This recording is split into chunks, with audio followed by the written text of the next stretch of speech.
द्वन्द्वातीतं गगनसदृशं तत्त्वमस्यादिलक्ष्यम् एकं नित्यं विमलमचलं सर्वधी साक्षिभूतं भावातीतं त्रिगुणरहितं सद्गुरुं तं Namami.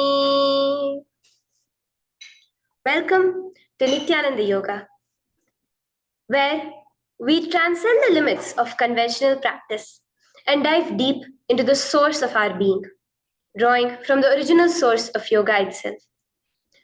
Today, we're embarking on a journey of a simple 308 asanas, the Dvitiya Vinyasa Krama. But it's not just about contorting the body or mastering complex postures. It is about connecting in oneness with the cosmos. Your body will be like wax, moldable and pliable. Today, as we embark on this journey, shed the notion of limitations. Forget the boundaries imposed by your bone and flesh. Instead, recognize yourself as the very source material of the cosmos, the consciousness from where we all come from. With each movement, you will not just be stretching muscles, you will be reaching into the depths of your consciousness. Visualize yourself as a sculptor, crafting your form with intention and precision.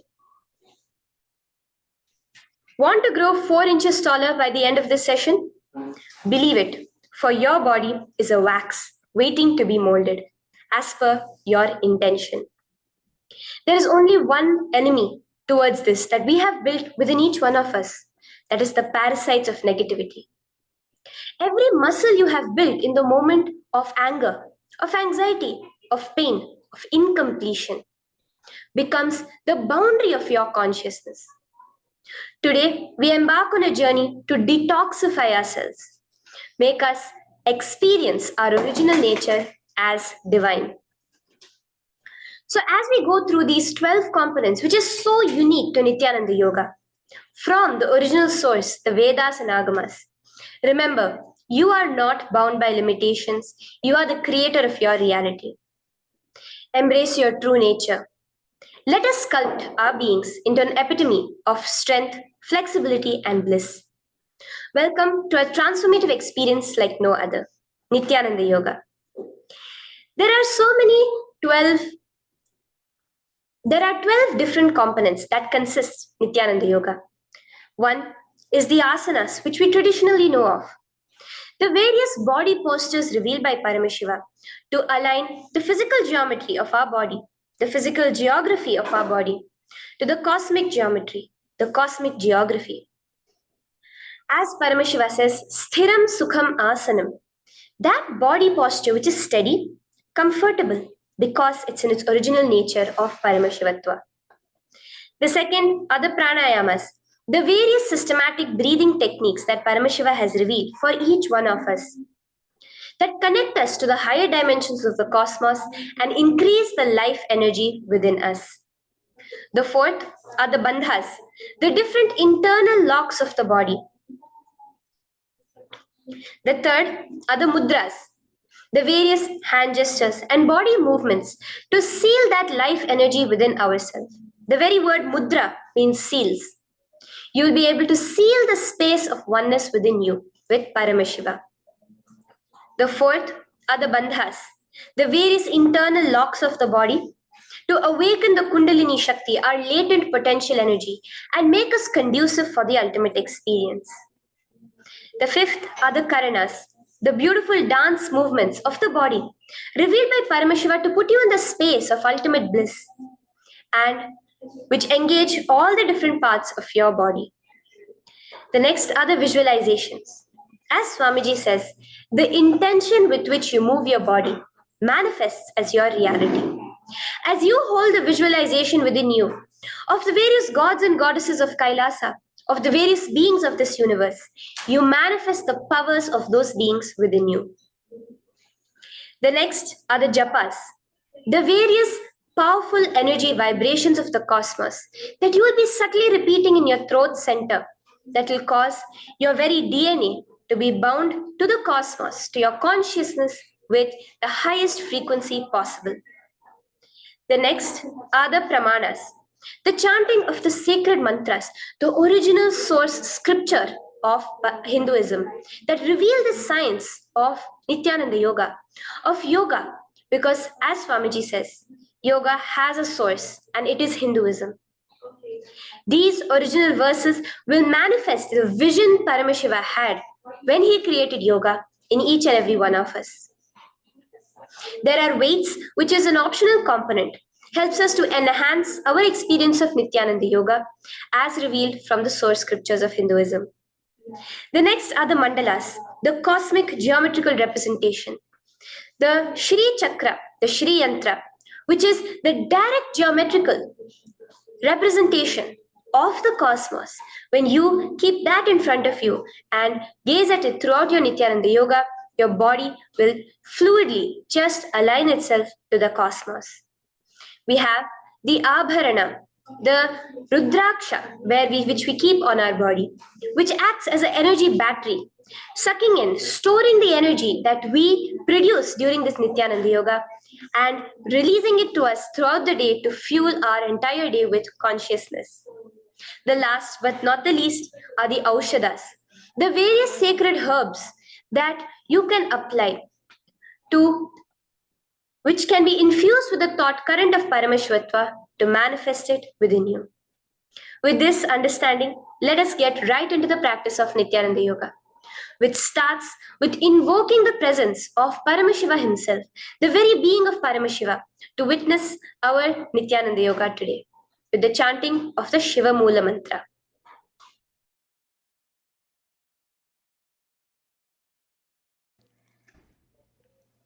Let us now chant the Shiva Mula Mantra 11 times internally. Om Ham Hom Shivaya Namaha. Om Ham Hom Shivaya Namaha. Om Ham Hom Shivaya Namaha. Om Ham Hom Shivaya Namaha. Om Ham Hom Shivaya Namaha. Om Ham Hom Shivaya Namaha. Om Ham Hom Shivaya Namaha. Om Ham Hom Shivaya Namaha. Om Ham Hom Shivaya Namaha. Om Ham Hom Shivaya Namaha. Om Ham Hom Shivaya Namaha. The next step of this ritual of yoga, as Swamiji reveals, yoga is a ritual, a methodology to connect yourself with the divine. As every ritual in Hinduism goes, we cleanse the three elements of our body, of the world, and of the ultimate with the Tattvachamanam.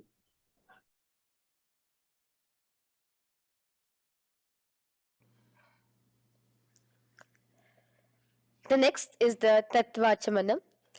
So now I request all the participants to have the Panchapatram and the Uddharani, the traditional cup and the spoon filled with some fresh water. Now,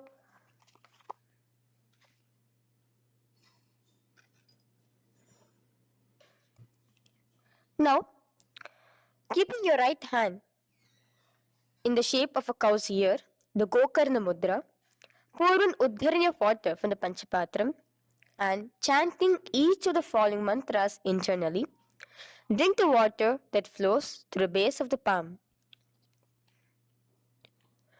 Om Atmatattvam Shodayami Svadha. Om Vidyatattvam Shodayami Svadha. Om Shivatattvam Shodayami Svadha. Wash your right hand with water from the Panchapatram.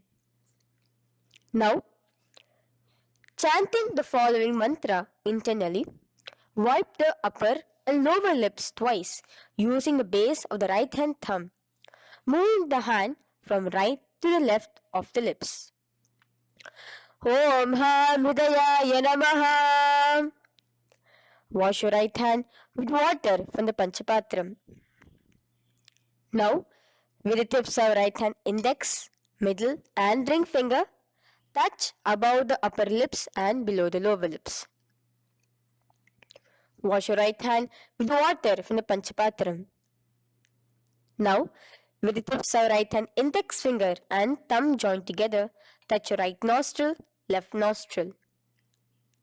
With the tips of right hand ring finger and thumb joined together, touch your right eye, right ear, left ear. Wash your right hand with water from the Panchapatram. Now, with the base of the right hand thumb and little finger, touch the navel, right chest, left chest. With the right hand, fingertips together, touch the top of the head, right shoulder, left shoulder, and your heart center. With that, we have the Sankalpa. The Sankalpa, the manifestation of our conscious intention. What is it today each one of us want to manifest through Nithyananda Yoga? Hold that in your inner space. Through this conscious intention, which directly happens with the blessings, with the grace of the Supreme Pontiff of Hinduism, Bhagavan Sri Nithyananda Paramashivoham, you will just see your intention manifesting as reality.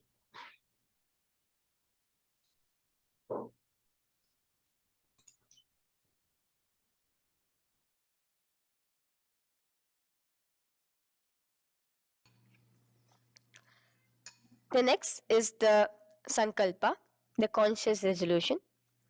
So now I request all participants now to, with your right hand, cover your left palm, which is the Sankalpa Mudra, and keep both the hands on the right thigh. Continue to keep this mudra till the end of the Sankalpa.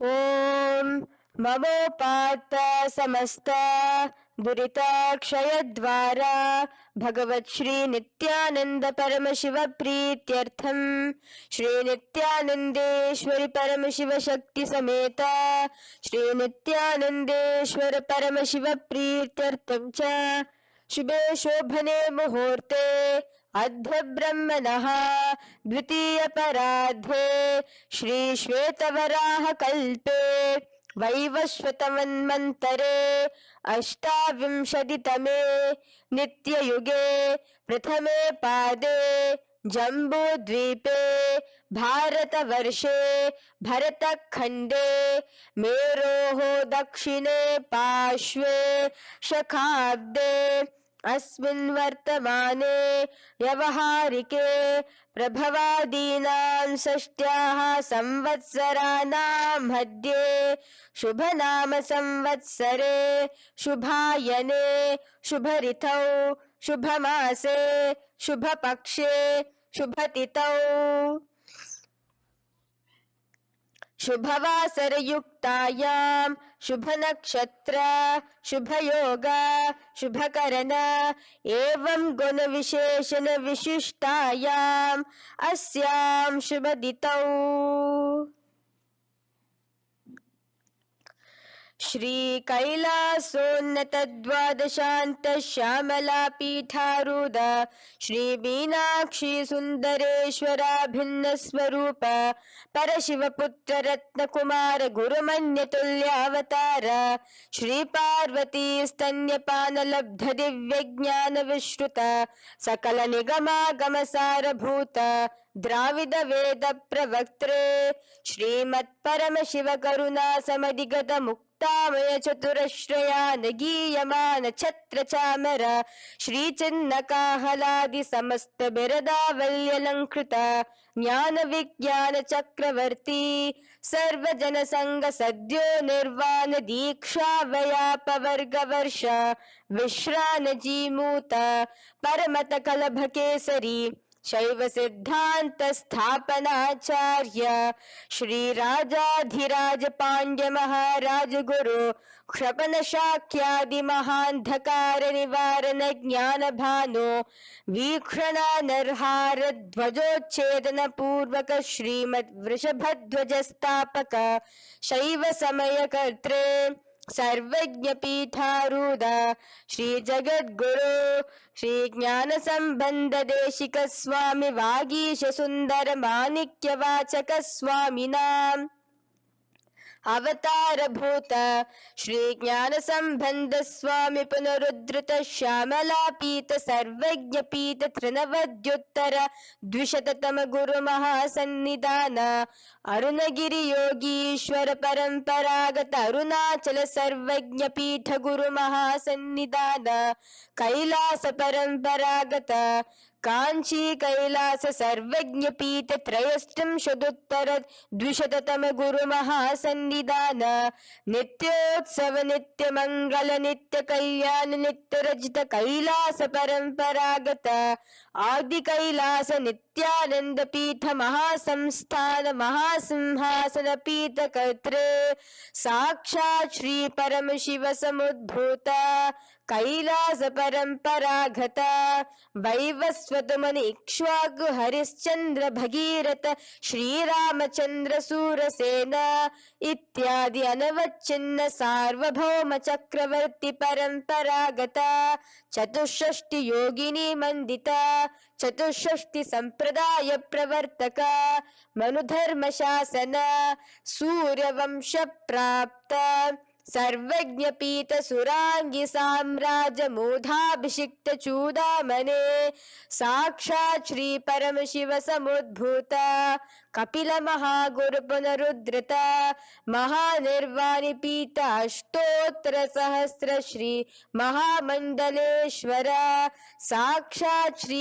परम शिव समुद्भूत श्री महागणपति समारंभ अनवच्छिन्न पीताधीश्वर गुरु परंपरा प्राप्त अतल पीता अष्टोत्तर सहस्रतम अष्टोत्तर सहस्र श्री अतल पीताधीश्वर धर्म मुक्ति स्वर्गपुर स्वर्ण पीता त्रयोविंश गुरु महासन्निधान कैलास परंपरागत आदिपीठ सर्वज्ञ पीठ जगद्गुरु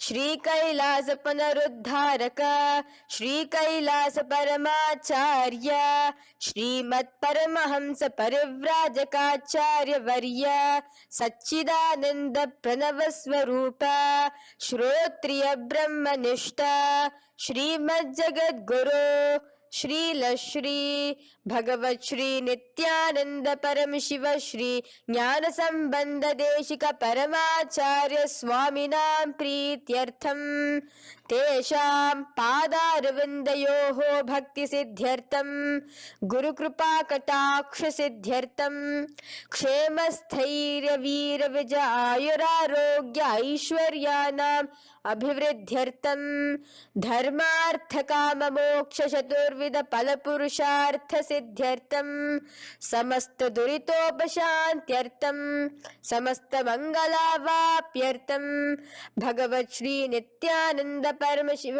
प्रसादेन सकुटुंबस्य ज्ञान वैराग्य जीवन मुक्ति प्राप्त्यर्थम भगवत श्री नित्यानंद परम शिव कृपा कटाक्षेण पूर्ण आरोग्य युक्त दृढ़गात्र यौगिक शरीर सिद्ध्यर्थम परम शिव शक्ति आविष्करणार्थम नित्यानंद योगाभ्यासं करिष्ये. Now wash your right hand with water from the Panchapatram. Om apaupasprisya. Now, let's get started with the asanas. Okay? Sit first in a cross-legged position on the ground in Sukhasana. Bring your hands into the Bindu Mudra with your thumbs and index fingers touching each other. Place it on top of your knees. Here we have the Kumbhaka, the pranayama of Samana Kumbhaka. As you inhale and exhale, visualize flames licking up your spine. Do the bandhas, the locks, the Mahamudra Bandha, all three of the bandhas, where you are doing the Jalandhara Bandha, tucking in your chin to your chest, the Udyana Bandha, sucking in your stomach, and the Moola Bandha, clenching your perineum. For the first set of asanas, we have the japa Soham, which you'll be repeating in your throat center. As you do Sukhasana, visualize Lord Shiva in your inner space. The next asana is Parvatasana. Now, from the seated position, bring both your feet to the opposite thighs. Clasp your hands together in front of your heart center in the Anjali Mudra and raise it above your head. Keep your hands as straight as you can. Continue the Samana Kumbhaka and the Japa of Soham. Remain with all the three bandhas, the chin to your chest in Jalandhara Bandha, the stomach tucked in Udyana Bandha, and the clenched perineum in Moola Bandha. Here, visualize yourself as Mount Kailash. The next asana is Hali Pavasana.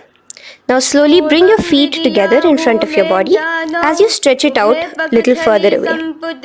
Now bring your hands behind your back and clasp the left hand by your right. Lean forward, placing your forehead on the ground as you continue to engage all the three bandhas. Here, gaze at your nose. Visualize Swamiji, the Supreme Pontiff of Hinduism, in your inner space. Now, in a similar position from Hali Pavasana, just release your hands, slightly get up and bring your hands in front of your body. Place them on the ground, cupping your hands, making a hollow in Nagi Pavasana. Visualize yourself as a snake, gazing at your nose. Continue the japa, the pranayama, and all three bandhas engaged. Now, raise up. This is Kokilasana. Hold your big toes with your index and middle finger in the Prana Mudra. Stretch your legs straight out and upwards. Cross it into Padmasana. Bring it to your opposite thighs. Lean forward and down onto your elbows. Again, tuck your chin into your chest, suck in your stomach, and clench the perineum in the Mahamudra Bandha. Visualize yourself as a bird in Kokilasana. The next is Nithyananda. Now, raise up again. Bring one ankle to the top of the opposite knee. Hold the elbows with your hands. Hold the respective elbows with the opposite hands. Again, engage all the three bandhas and rotate your arms in a circular motion. Keep the spine completely straight and gaze towards your nose. Visualize Swamiji, the Supreme Pontiff of Hinduism, in your inner space. Next is Gajasana. Press your hands onto the ground. You can bring your feet a little back as you raise yourself up, your hips up high. Lower your head and then chest, scooping your body forward again and again. Here, engage the Udyana Bandha, where you suck in your stomach along with the Moola Bandha, clenching the perineum. Visualize yourself as an elephant. Gajasana. Now stop the movement slowly. In another dynamic asana, which is Rikshasana, you will start alternatively pressing the heel of one foot onto the ground while lifting the other heel up. Repeat this again and again. The next is Vaishyasana.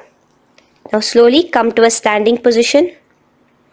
Stand tall on the tips of just your big toes. Keep your head neck straight line. And bring the middle, index and ring fingers to your heart in the Hridaya Mudra. Continue engaging the Udyana Bandha. Visualize Swamiji in your inner space. Here we have a very interesting movement, which is the Karanas, the dance movements. So the first Karana is Urdhva Janu Karana, which literally means the raised knee. So now stand in the Aramandi position, which is your heels touching together, the toes facing outwards, almost at a 45-degree angle. Bend your knees low And keep both your hands at your chest, elbows parallel to the ground. Twist one knee towards the center of your body. Raise it up, back across the body back to the original position. Simultaneously with the leg movement, follow it with your respective hand, up and across the body. Repeat this alternatively on both sides. Now, in Balalingasana, come back to a standing position, straight, and interlace your fingers from outside in. This is the Sarvavashankari Mudra. Hold on to your knee, pulling it up towards your chest. Pull it tight. Continue to keep your spine straight. Engage all the three bandhas, the Jalandhara Bandha, the Udyana Bandha and the Moola Bandha. As you are holding your knee, visualize yourself holding, caressing a baby. Balalingasana. The next asana is Pada Pidanasana. Now the same foot which is raised, clasp it with your hands and pull it behind towards your body, holding it with both your hands. Again, engage all the three bandhas, standing tall. Visualize Swamiji, the Supreme Pontiff of Hinduism, in your inner space.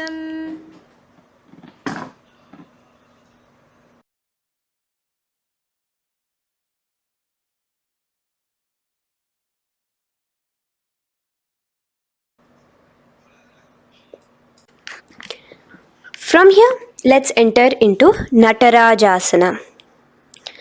Now, the same foot you're already holding behind your back, twist the same hand of that leg inwards and pull the leg back. Extend the opposite hand forward with the index and thumbs together, again in the Bindu Mudra. Now, pull the foot back and up while leaning forward in Natarajasana. Hold your balance here. Here you will be engaging only the Moola Bandha, visualizing yourself as Lord Nataraja, the Lord of Dance.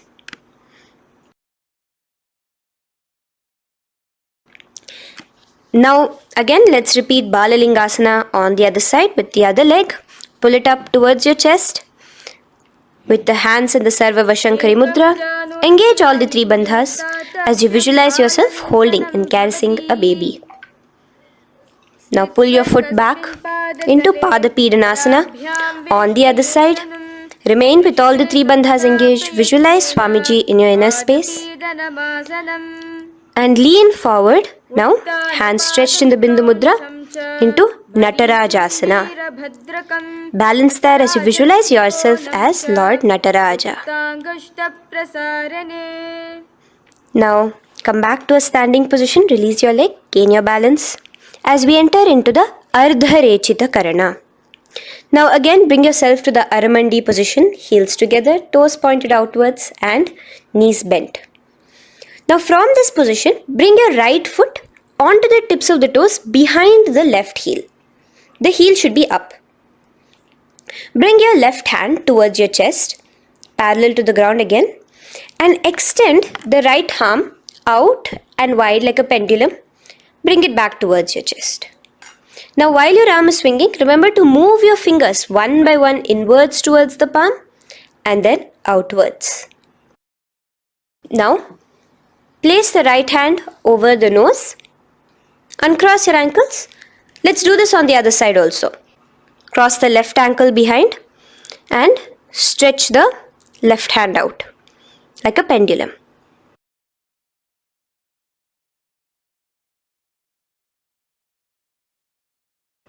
Bring it to your nose and cross the ankles. Now let us enter into the skeleton dance. It's a very powerful meditation. It cleanses the muscle memory. Any patterns which are there within your muscle memory can be completely wiped out through this skeleton dance. Just 2 simple steps. Now stand straight, visualize yourself as a skeleton. You can close your eyes. Just visualize yourself as pure bones. There are no muscles, no veins, no nerves, tissues, organs, nothing. Just bones, a skeleton form. And shake your body intensely. As a skeleton, you are moving yourself wildly, intensely. Just shake it all out. Move your hands, move your legs, your head. Let there be no bone in your body untouched. Just move it. Move wildly. Shake, shake. Literally feel yourself throwing all the patterns out of your system with the intensity of your shaking.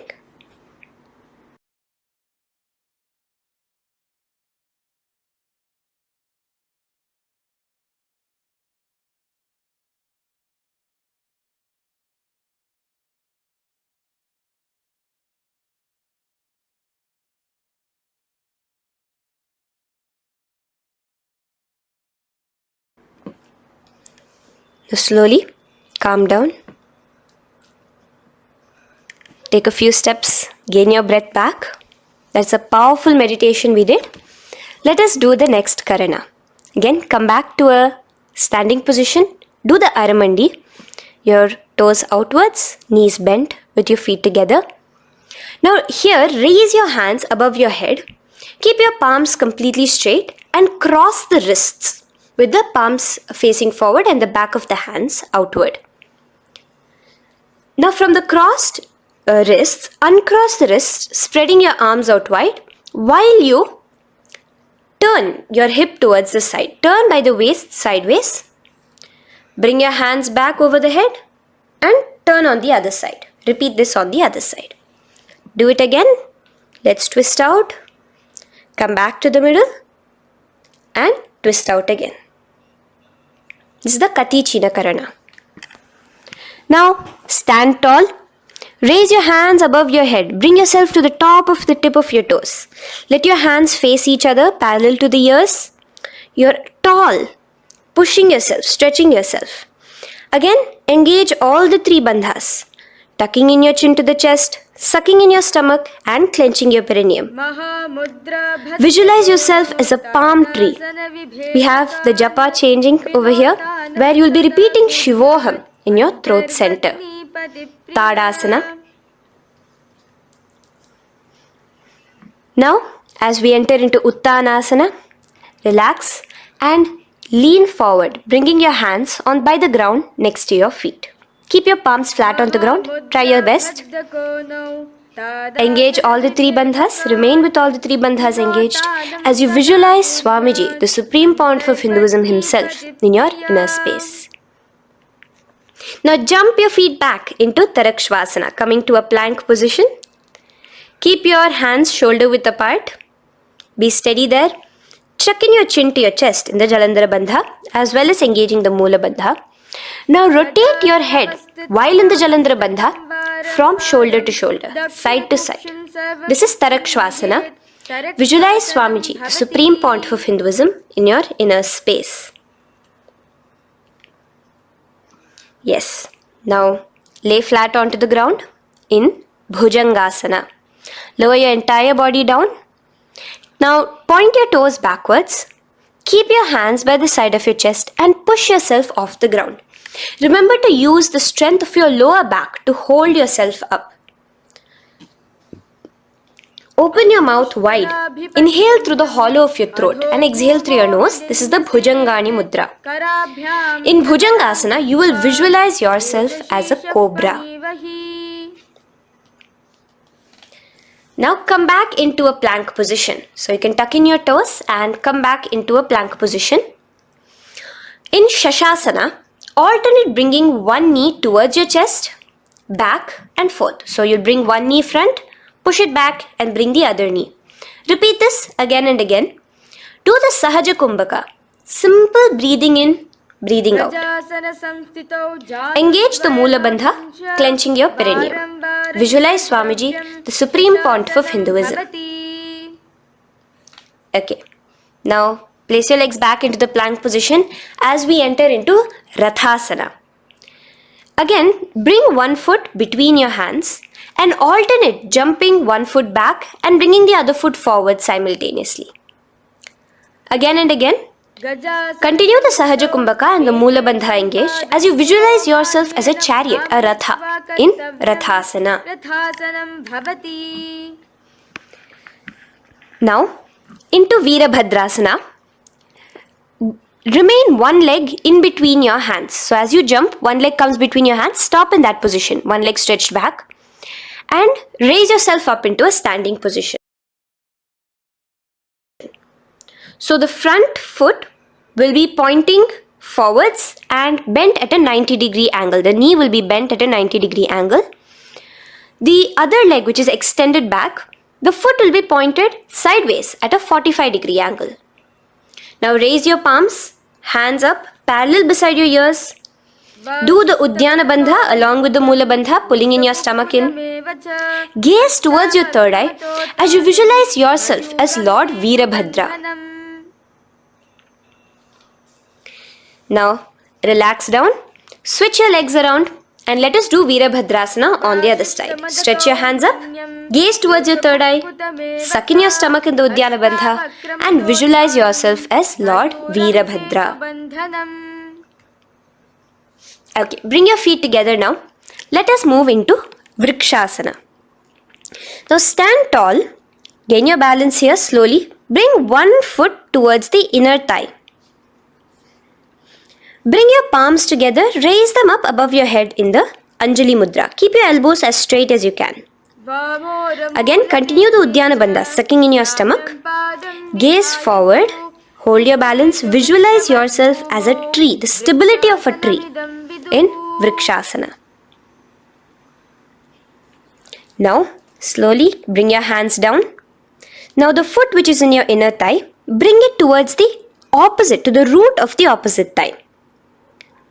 Bring your hands in the Namaskar Mudra in front of your heart center together and visualize yourself here as Lord Garuda, just engaging the Mula Bandha alone here. This is Garudasana. Now let us repeat Vrikshasana on the other side. Slowly put your foot down. Bring the other foot to the inner thigh. Raise your hands above your head. Suck in your stomach in the Uddiyana Bandha and visualize yourself as a tree. Let's repeat Garudasana on the other side. Slowly bring the foot to the opposite thigh and lower your hands to be in front of your heart center. Release the Uddiyana Bandha, just engaging the Mula Bandha, clenching your perineum. Visualize yourself as Lord Garuda, the eagle vehicle of Lord Mahavishnu.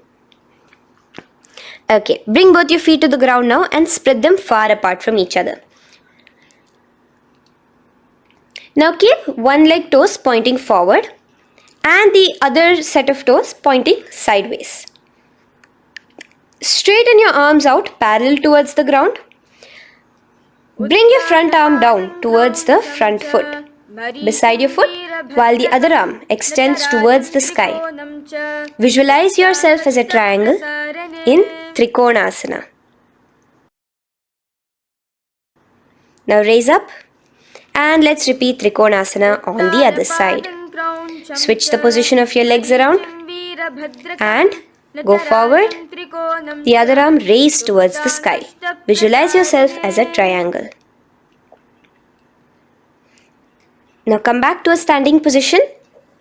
Bring your feet together. We are having another Karana, the Nikuttaka Karana.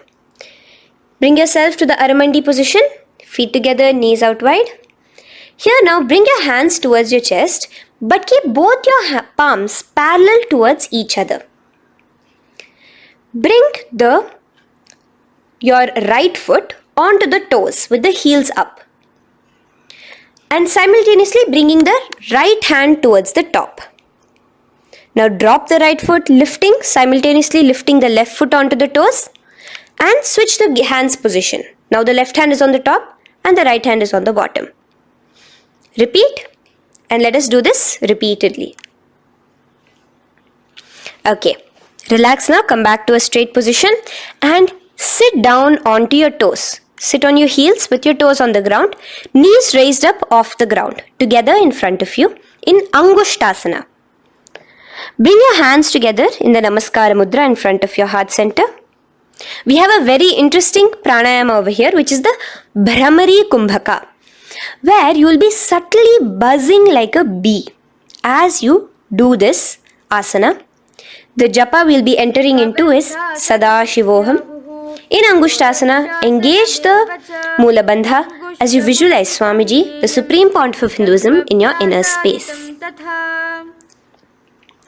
Now in the same position, slowly bring your hands to the ground.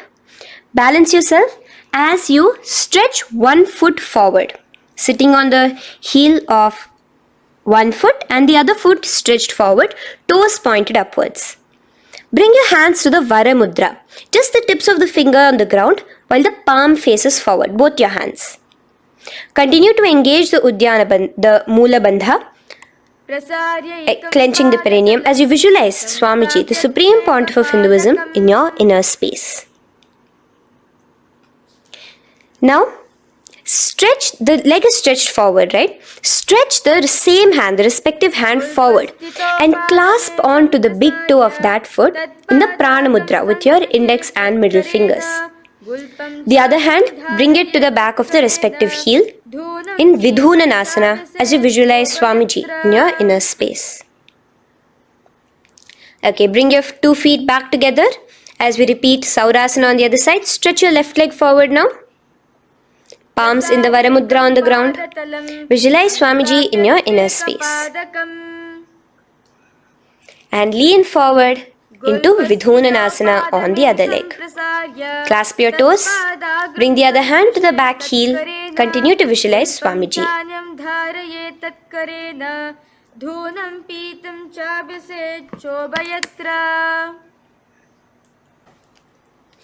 Now bring your 2 feet back together as you continue to sit on the heels, getting a nice toe workout here.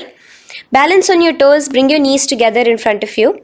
Now place your palms on top of the respective knees with the hands facing upwards, the palms facing upwards. Leave a slight gap between your palms and knees.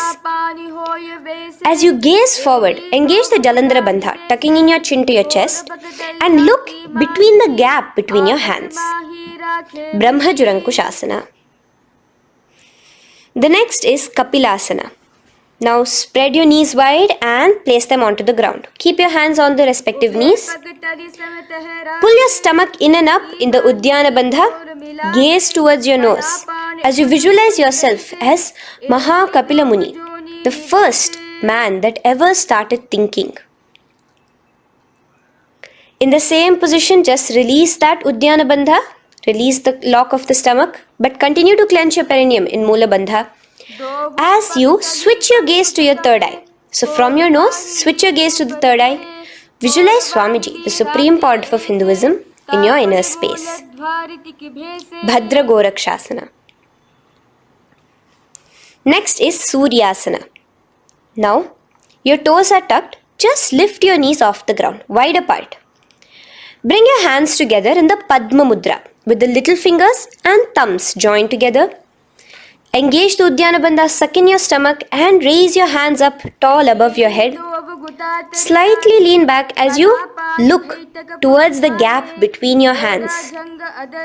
Visualize Lord Surya in your inner space. Now relax, slowly bring your hands to the ground. Sit on top of your heels, the toes flat. Here, keep your hands on top of your knees and lift your tongue up against the roof of your mouth in the Manduki Mudra. Do the Sahaja Kumbhaka, simple breathing in and out. Engage the Mula Bandha, clenching your perineum. With the Japa Sadashivoham, repeating in your inner space, here you will visualize yourself as a frog in Mandukasana. Your tongue pressed against the upper palate. Is your frog-like tongue catching the nectar of immortality dripping from your Sahasrara Chakra? Gaze towards your third eye in Mandukasana. Now from here itself, moving into Uttana Mandukasana. Just bring your hands to the opposite shoulders, remaining in the same seated position. Continue with the Uddiyana Bandha engaged, gazing at your third eye. The Manduki Mudra, tongue pressed against the top of your palate, visualizing yourself as a frog in Uttana Mandukasana. Slowly bring your hands out from behind your back. Now slightly raise up and cross your ankles behind you. Sit on top of your crossed ankles. Keep your knees wide and your fingers spread on the top of your knees, both your hands. Open your mouth wide and stick out your tongue, exhaling forcefully. Gaze at the tip of your nose. Repeat this several times because you're visualizing yourself as a lion in Simhasana.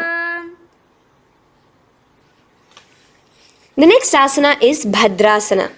Now you can release yourself and uncross your ankles.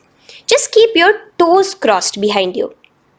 Again, sit on top of your heels, keeping your knees wide apart. Cross your hands behind your back, hold on to the big toes in the Prana Mudra with your index and middle fingers.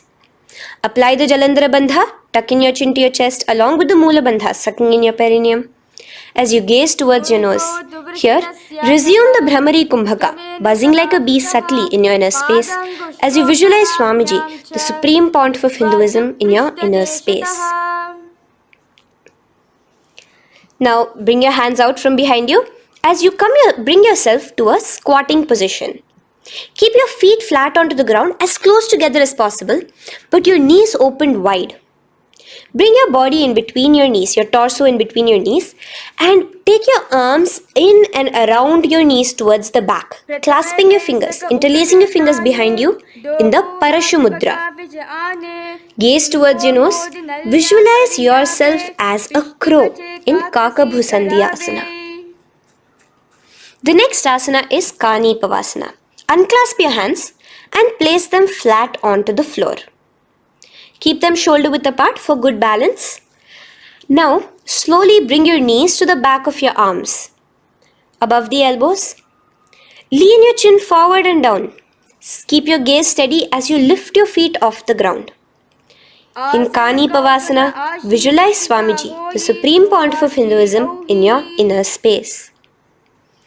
Now in the same position, slowly lower your head to the ground and stretch your legs up high, forming a tripod between your two hands and your head in Kapali Asana.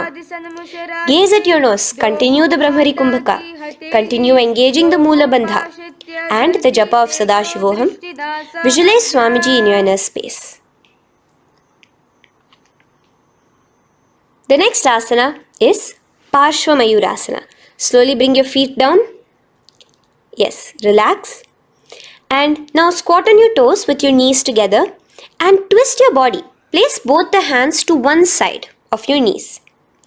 Now bring one of your elbows to the knee and the other of your elbows towards the hip. Lean onto your arms, balance, extending your legs out to the side. Gaze towards your third eye, visualizing yourself as a peacock in Parshva Mayurasana. As you do the pranayama, the Rechaka Kumbhaka, let your exhalations be prolonged and your inhalations be slightly shorter. Now relax, bring your feet to the ground and bring your body to the other side of your knees. As you repeat Parshva Mayurasana on the other side, lean forward, stretch your legs, gaze at your third eye, visualize yourself as a peacock. Now let's do Bhairaganathasana. Now come again to a plank position. Place your hands down, stretch your legs back and bring one foot around your shoulder to be placed in between both your palms. Gaze at your third eye. Just engage the Mula Bandha, clenching your perineum. Here, this is Bhairaganathasana. Visualize yourself as Lord Kala Bhairava. Slowly bring your foot out and bring the other foot in between your palms, remaining in the plank position. Continue to visualize yourself as Lord Kala Bhairava in Bhairaganathasana on the other side. The next asana is Unmukha Pithasana. Now from the same plank position, bring your forearms onto the ground. Be steady as you walk your feet closer towards yourself, forming like a slight mountain. In Unmukha Pithasana, gaze at your third eye. Continue the Rechaka Kumbhaka. Visualize Swamiji in your inner space. The next asana is Vashishthasana. Now, just raise yourself onto one of your hands. So, release your forearms off the ground and raise yourself onto your right arm. And keep your body completely parallel to the ground as you raise your left arm straight above your head. Visualize yourself as Rishi Vashishta as you do the Vashishthasana. Gaze towards the hand on the top. Now slowly bring that hand down. As you switch the hands, bringing your right hand up towards the sky. Balance there, completely straight on your toes. As you visualize yourself as Rishi Vashishta, the Guru of Bhagavan Sri Rama. Now, bring your feet forward into Anjani Asana. So here you will be sitting on your hips with your legs pointed forward and sit on top of your hands. So keep your palms facing upwards and sit on both your palms as you tuck your elbows into your body. Do the Rechaka Kumbhaka, continue the Rechaka Kumbhaka. Engage the Jalandhara Bandha, tucking in your chin to your chest, gaze at your nose, visualize yourself as Lord Hanuman in Anjani Asana. Now, slowly release your hands from under your body as you lean forward into Paschimottanasana. Clasp your respective toes with your index and middle finger.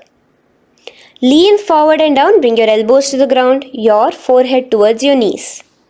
Engage all the three bandhas, the Mahamudra Bandha. As you visualize Swamiji, the Supreme Pontiff of Hinduism in your inner space, with a new japa, Mahasadashivoham, starting here.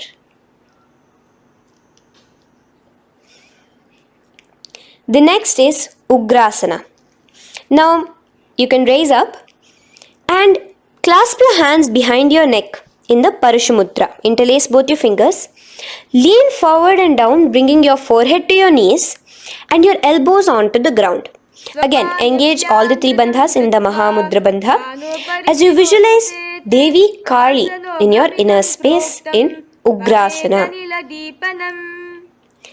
The next is Marichi Asana. So raise up and keep one leg pointed forward while you bring the other leg towards the groin, the knee pointed upwards. Place the foot flat on the ground. Now lean forward, bring both your hands, wrap your arms around the raised knee, clasping your hands behind the back together. Bring your chest to the thigh with your head towards the knee.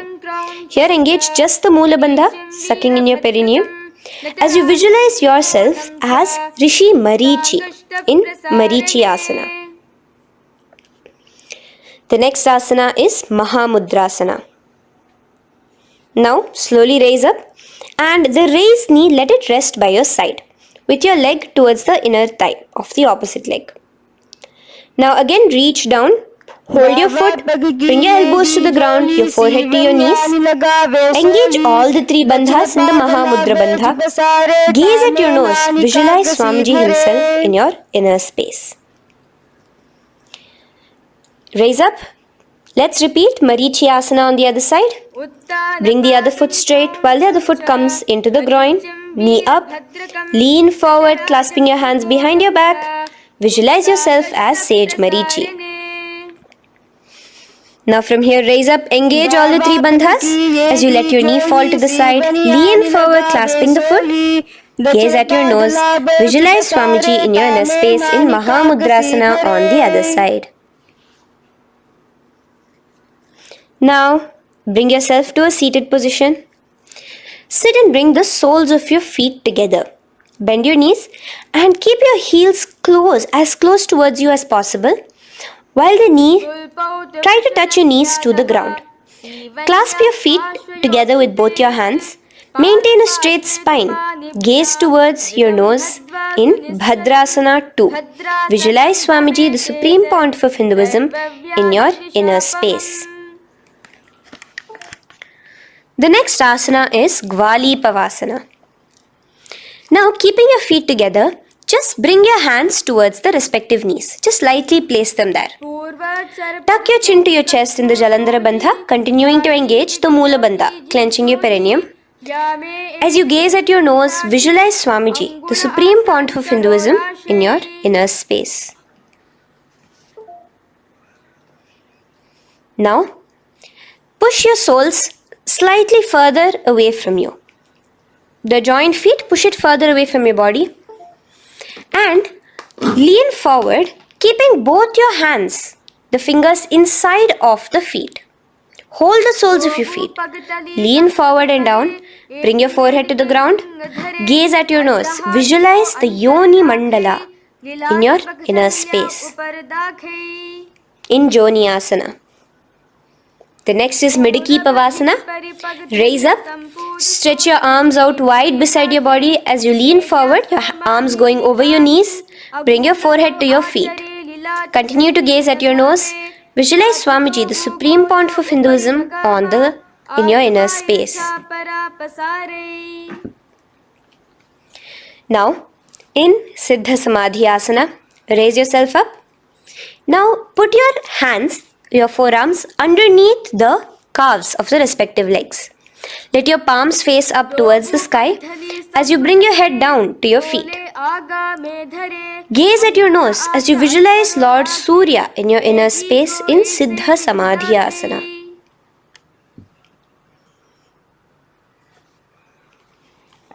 The next asana is Chiniki Pavasana. Raise up now. Bring both your feet together in front of you. Bring your feet back close to your body. Now place your hands underneath both the feet and pull your feet open like a book facing towards the sky. Both your feet. Press your elbows onto your thighs near the knees and gaze towards your nose, visualizing Swamiji in your inner space in Chiniki Pavasana. Giving yourself a nice stretch. Now release your feet and bring your hands to the respective knees. Gently push down on your knees, pushing it towards the ground. Suck in your stomach in the Uddiyana Bandha. Gaze at your third eye, visualizing Swamiji in your inner space. This is Charapata Chokasana. The next asana is Bhairavasana.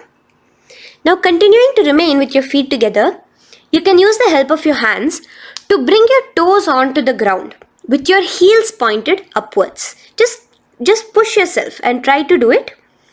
Continue to remain with the Uddiyana Bandha engaged, your stomach sucked in. Bring your hands to the Bindu Mudra with the index and thumbs together on top of the knees.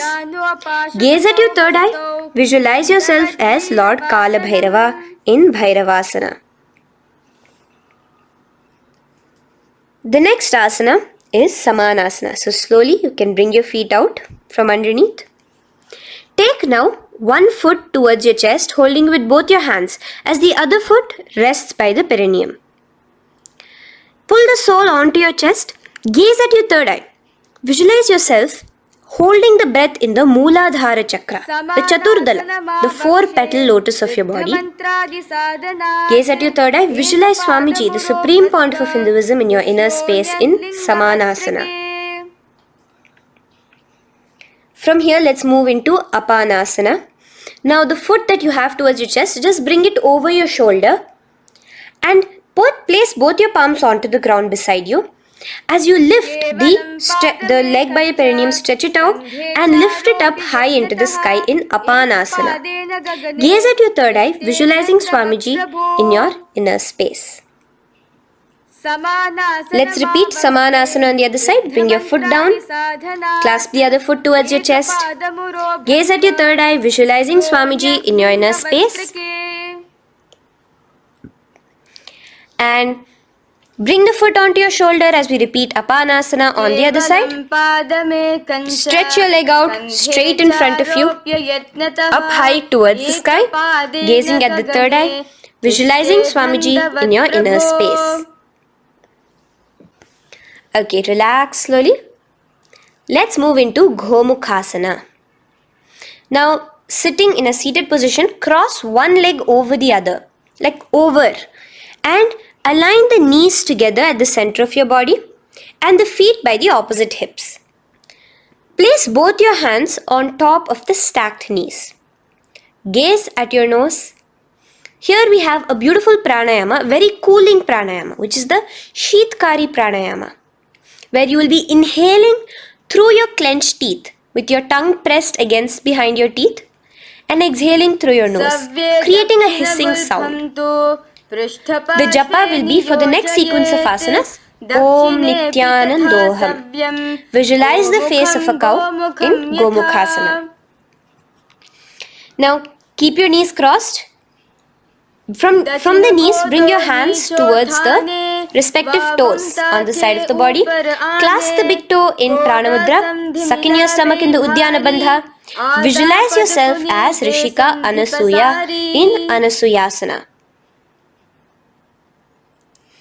Now in Anasuyasana 2, just bring your hands behind your back, clasped together, interlaced fingers in the Parashamudra. Lean forward and down. Try to bring your nose to touch the ground in front of you.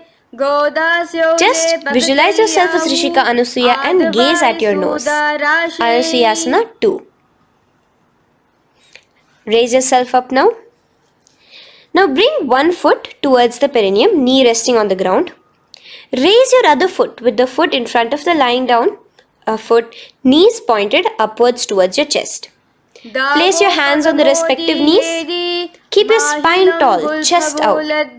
Gaze at your nose. Visualize yourself as Lord Garuda, the eagle vehicle of Bhagavan Mahavishnu. Garudasana 2. From here, moving into Naradasana. Now, keep both your hands, bring both your hands behind your neck and clasp them in the Parashamudra. Interlace your fingers behind your neck. Twist outward of the raised knee. Just keep your whole body outside of the raised knee. Gaze towards your third eye, visualizing yourself as Deva Rishi Narada in your inner space. From Naradasana, let's enter into Matsya Pithakasana. Place one foot on the top of the opposite thigh. Wrap your respective arm across the knee, holding on to the opposite shin. Extend the opposite hand straight. Hold on to the respective toe with the index and middle fingers in Prana Mudra. Gaze towards your nose. Visualize Matsyavatara, the fish form of Bhagavan Mahavishnu in your inner space. In Matsya Pithakasana.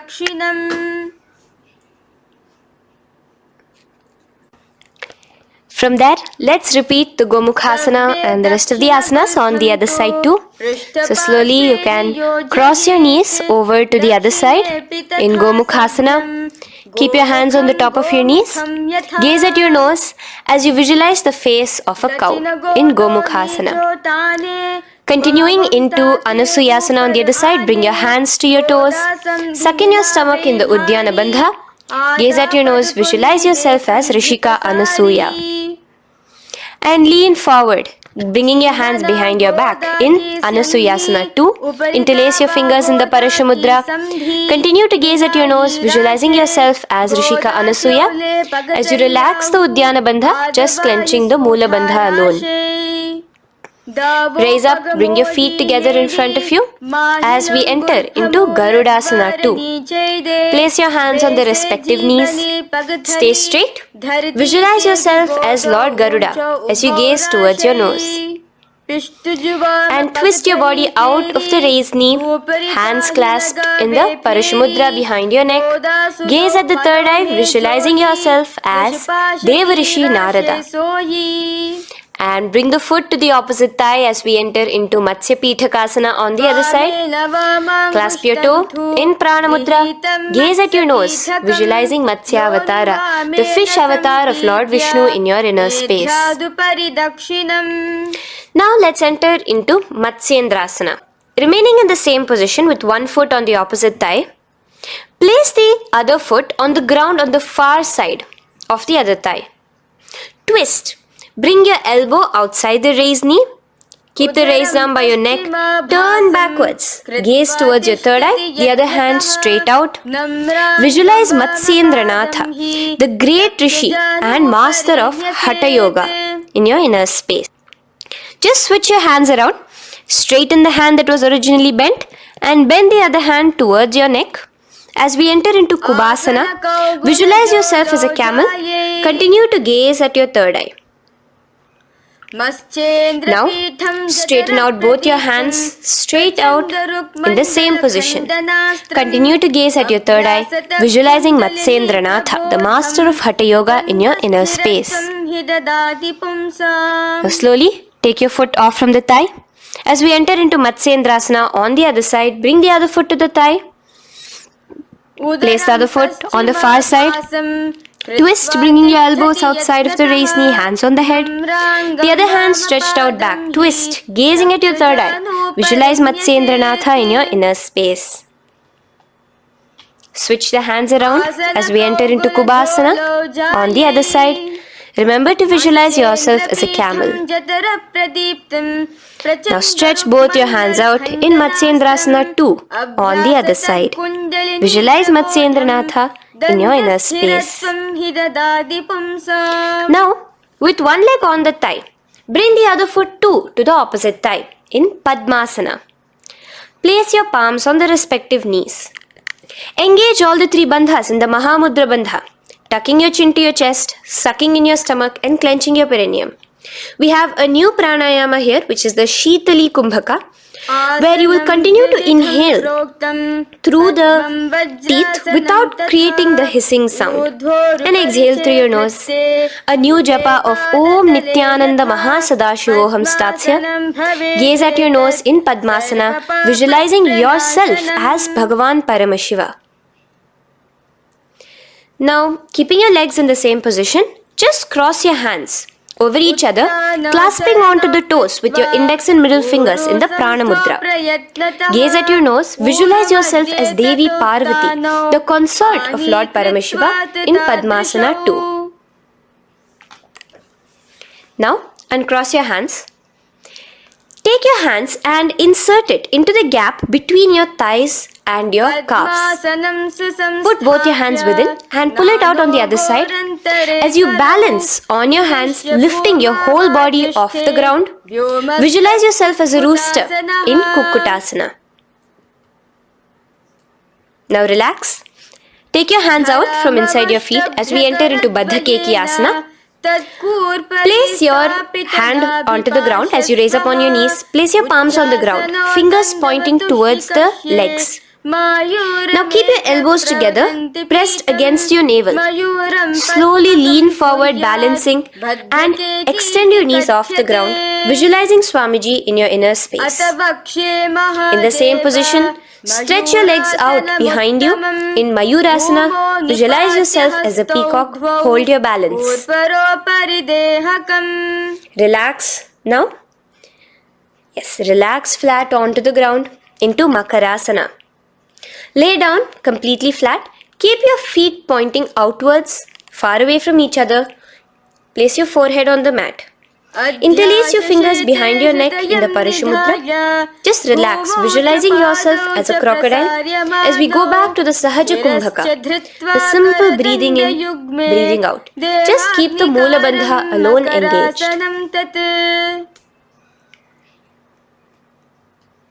The next asana is Shalabhasana.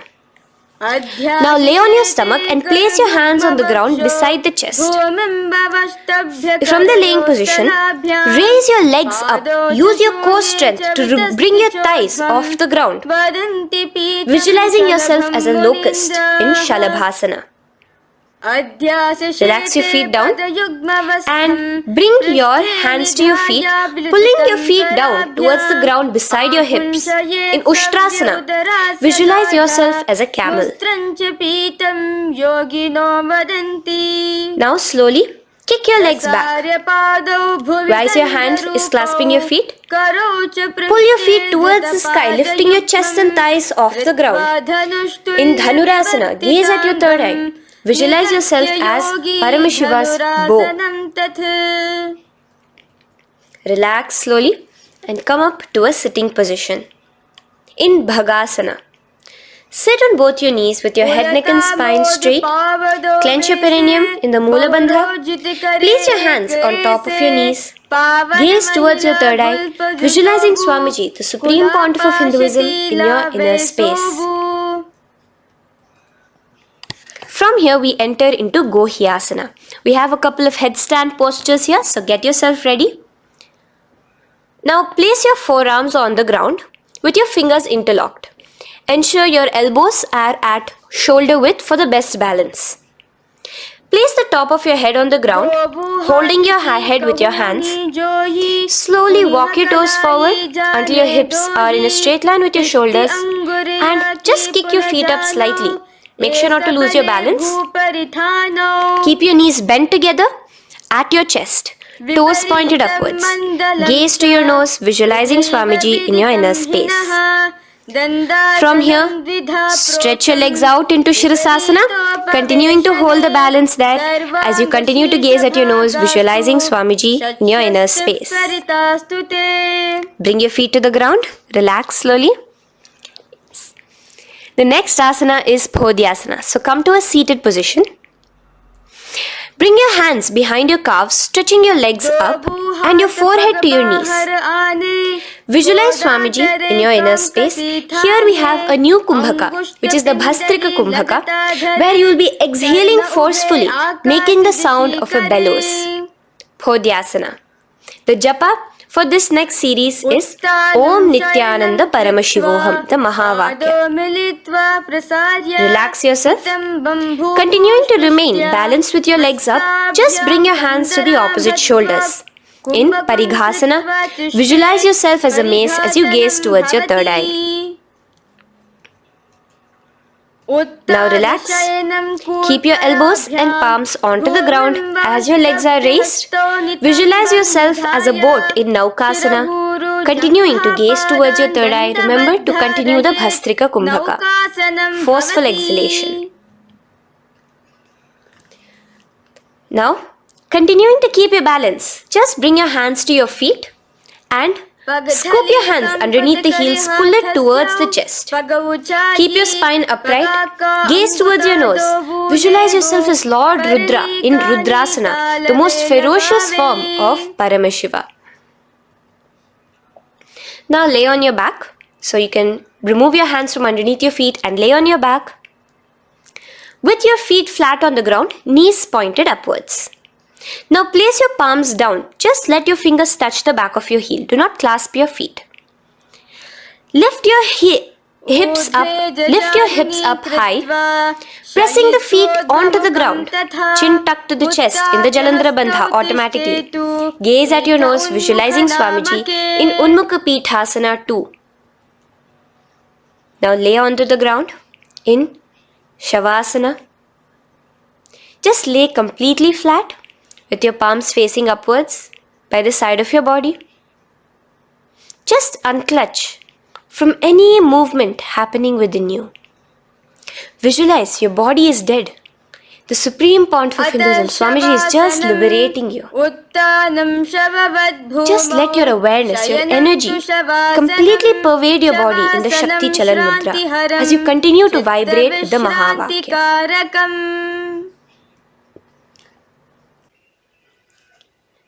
Roll over to one side and come to a seated position. Feel the life entering your body back.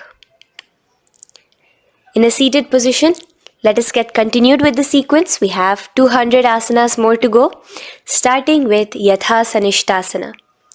In Yathasanishtasana, sit in any posture you are completely comfortable in.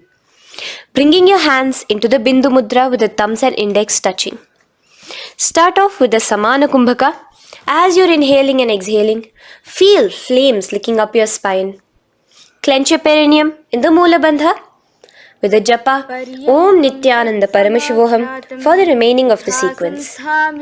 Visualize Swamiji in your inner space. From here, moving into Samasana, where you bring your feet to a cross-legged position. Keep your hands on your knees with the thumbs and index touching in the Bindu Mudra. Just inhale and exhale as you visualize Swamiji in your inner space. The next is Muktasana. Press your left foot against your genital region. Place the right foot on top of your left. Keep your hands facing downwards on top of your knees. Sit straight, gazing towards your nose. Visualize yourself as a sage liberated by Swamiji himself. Now, continue to remain in the same position as we go into Siddhasana, where your gaze will be switching from the nose to your third eye. Continuing to visualize Swamiji in your inner space, ensure the Moola Bandha, the perineum, is locked. in Siddhyasana now. Continuing the same position. Engage all the three bandhas. Sucking in your stomach, bringing your chin to your chest in the Mahamudra Bandha. Switch the gaze to the ground in front of you from your third eye. Visualize Swamiji in your inner space. Now, relax the Udyana Bandha and Jalandhara Bandha. Just keep the Moola Bandha, the perineum alone clenched, as we enter Rudrasana 2, where your legs will remain in the same position, just your hands alone from resting on your knees will turn around to the Bindu Mudra, the thumbs and index touching. Gaze towards the third eye, visualize yourself as Lord Rudra, the fierce dimension of Paramashiva. The next is Santadhunasana. Keep your hands in the Bindu Mudra, your legs crossed in the same position as you switch your gaze from your third eye to your nose, visualizing Swamiji, his tranquility, unshakable nature. Now, relax the Bindu Mudra, keep your legs in the same position, and bring your hands to your navel, cupping one palm over the other in the Samputa Mudra. It looks sort of like a lotus bud. Continue to visualize Swamiji in your inner space in Siddhasana 2. The next asana is Bandha Yoni Asana. Maintaining one heel over the other in the same position of the legs, bring your hands to your face in the Shanmukhi Mudra. So just listen carefully now. Bring your little fingers beneath the bottom lip of both hands. Your ring fingers above your upper lip. Your middle fingers closing your nose, your nostrils. Your index finger covering your eyes. And your thumbs pressed into your ears. This is Bandha Yoni Asana, visualizing Swamiji in your inner space.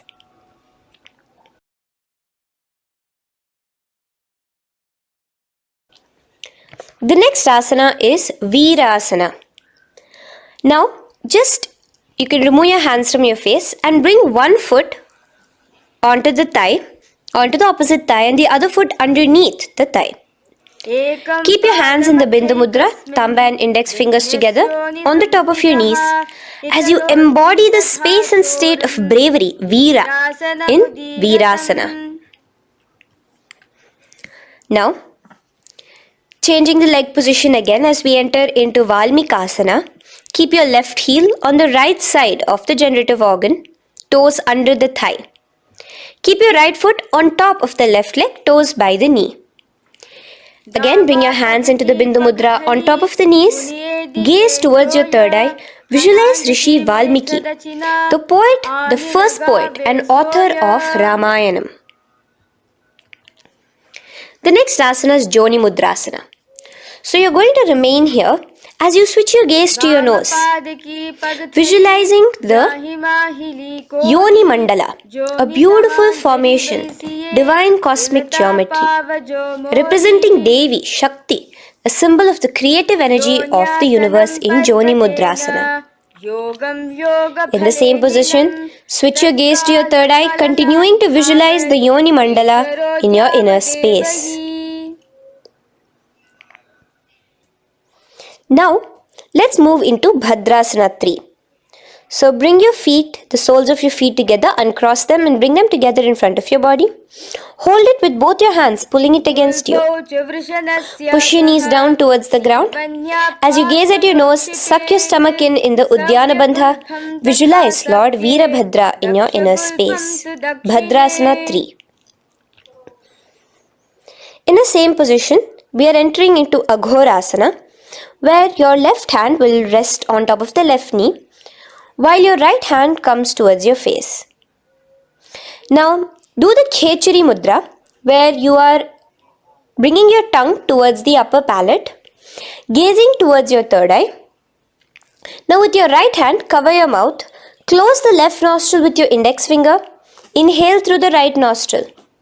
Close both the nostrils, hold your breath and exhale through the left nostril in the Abhyantara Kumbhaka. Repeat this on the other side.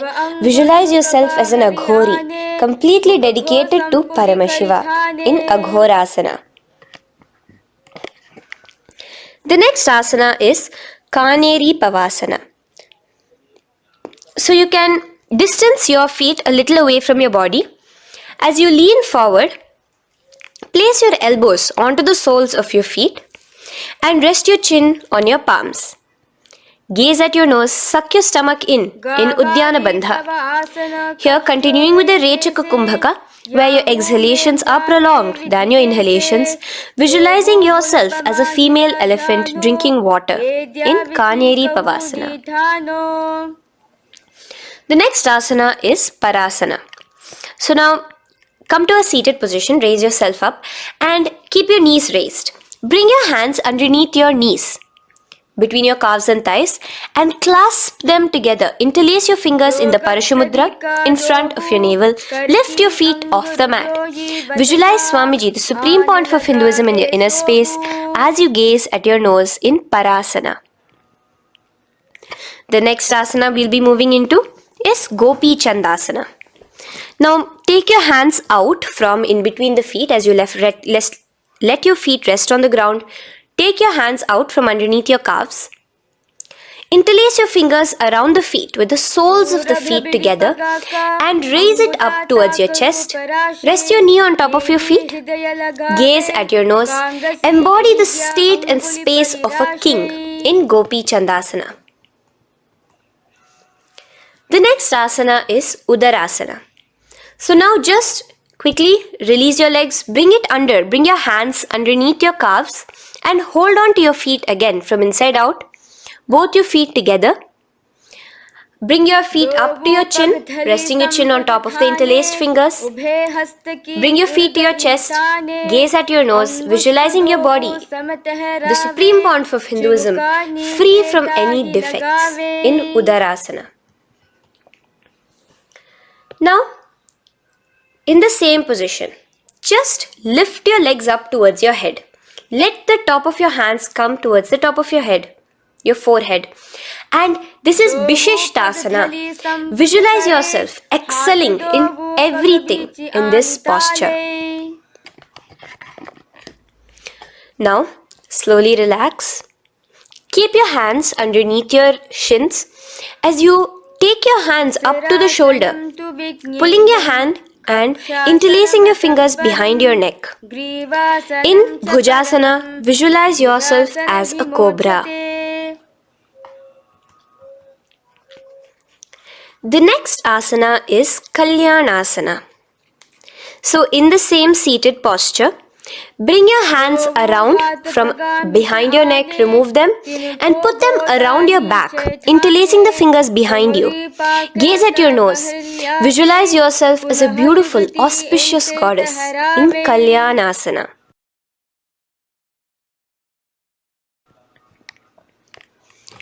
The next posture is Sankatasana. So now, uncross your hands from behind you. Release yourself completely onto the ground. Place your left knee on the mat and the left foot flat. Sit on top of your left foot, knee pointed forward. Raise your right leg on top of the left, bringing the right heel to the left hip.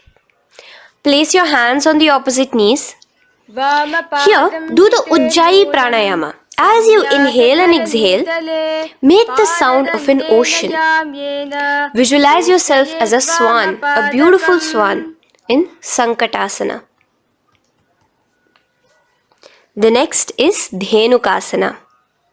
Just in the same position, slide your left heel to the left hip. Keep your right knee on top of the left. Place both your hands on your right thigh.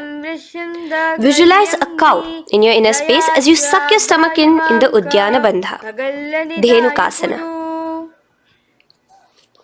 Now slowly uncross your legs as we move into Matsyendrasana. Place the right foot on the left thigh, the left foot on the right knee. Bring your left hand behind your back, hold the right thigh. Twist a little bit.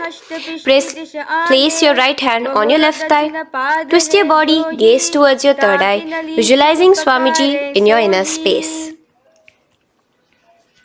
The next asana, Matsyendrasana 2, just untwist your body As you clasp the respective toes of both your feet with your hands, lean forward and down, bringing your forehead to the ground in front of your feet. Visualize Swamiji, the Supreme Pontiff of Hinduism, in your inner space. Raise up now. Keep your legs in the same position. We have the Guru Asana. Interlace your fingers together and place it over the topmost knee. Suck in your stomach in the Uddiyana Bandha, clench your perineum in the Moola Bandha, tuck your chin to your chest in the Jalandhara Bandha. As you engage all three bandhas, visualize Swamiji in your inner space. Let us now repeat Sankatasana on the other side. So, you can release your hands, your legs as you cross the other leg over. Visualizing yourself as a swan, remember to put your hands on the opposite knees. The next asana, Dhenukasana, repeating it on the other side. Slide your leg out, bring both your hands to the topmost knee. Suck your stomach in the Uddiyana Bandha. Visualize a cow in your inner space. Matsyendrasana again, repeating it on the other side. Bring your legs to the cross-leg position. Twist your body around as you gaze at your third eye, visualizing Swamiji in your inner space. Untwist as we enter into Matsyendrasana 2 on the other side. Hold on to your feet, bring your forehead to the ground, continuing to visualize Swamiji in your inner space. Slowly raise up and let us do Guru Asana on the other side. Engage all the three bandhas in the Mahamudra Bandha. Interlace your fingers, place it on top of your knee. Continue to visualize Swamiji, the Supreme Pontiff of Hinduism, as we do Guru Asana.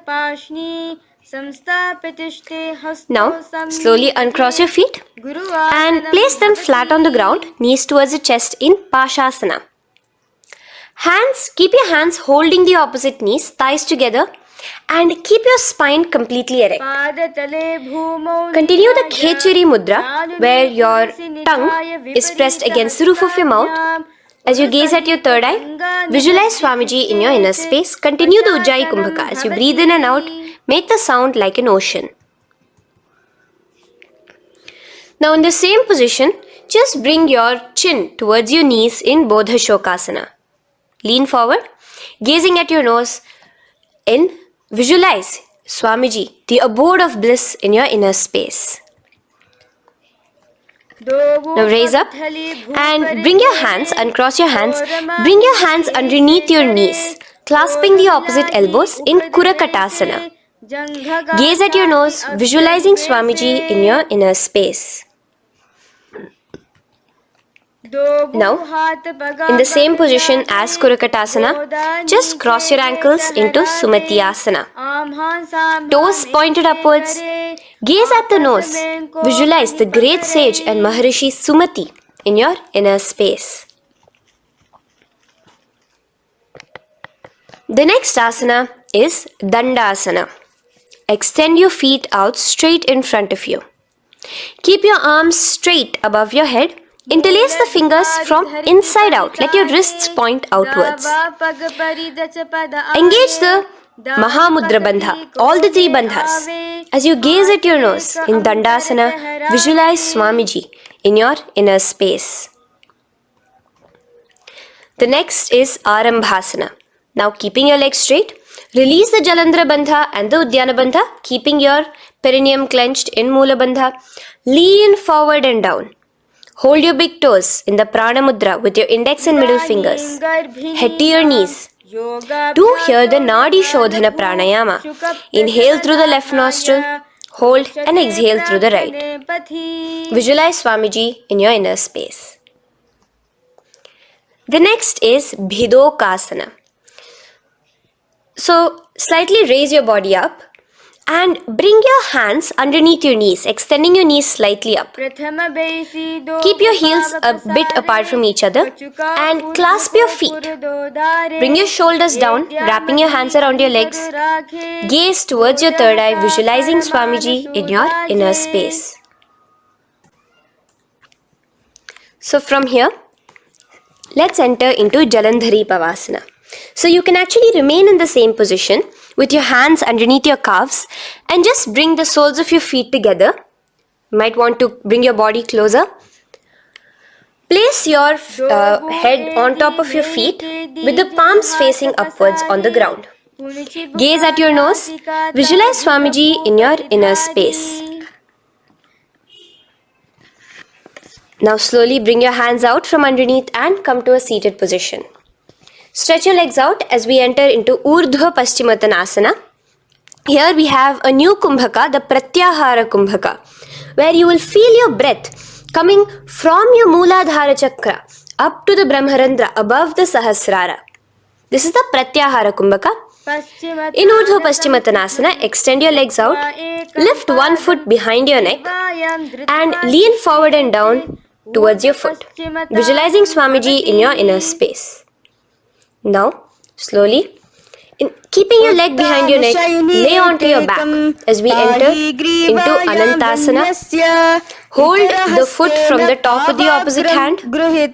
Visualize yourself as infinite, endless, eternal. Gaze at your nose in Anantasana. Just now, in the same position, roll onto your elbow of the hand holding the foot.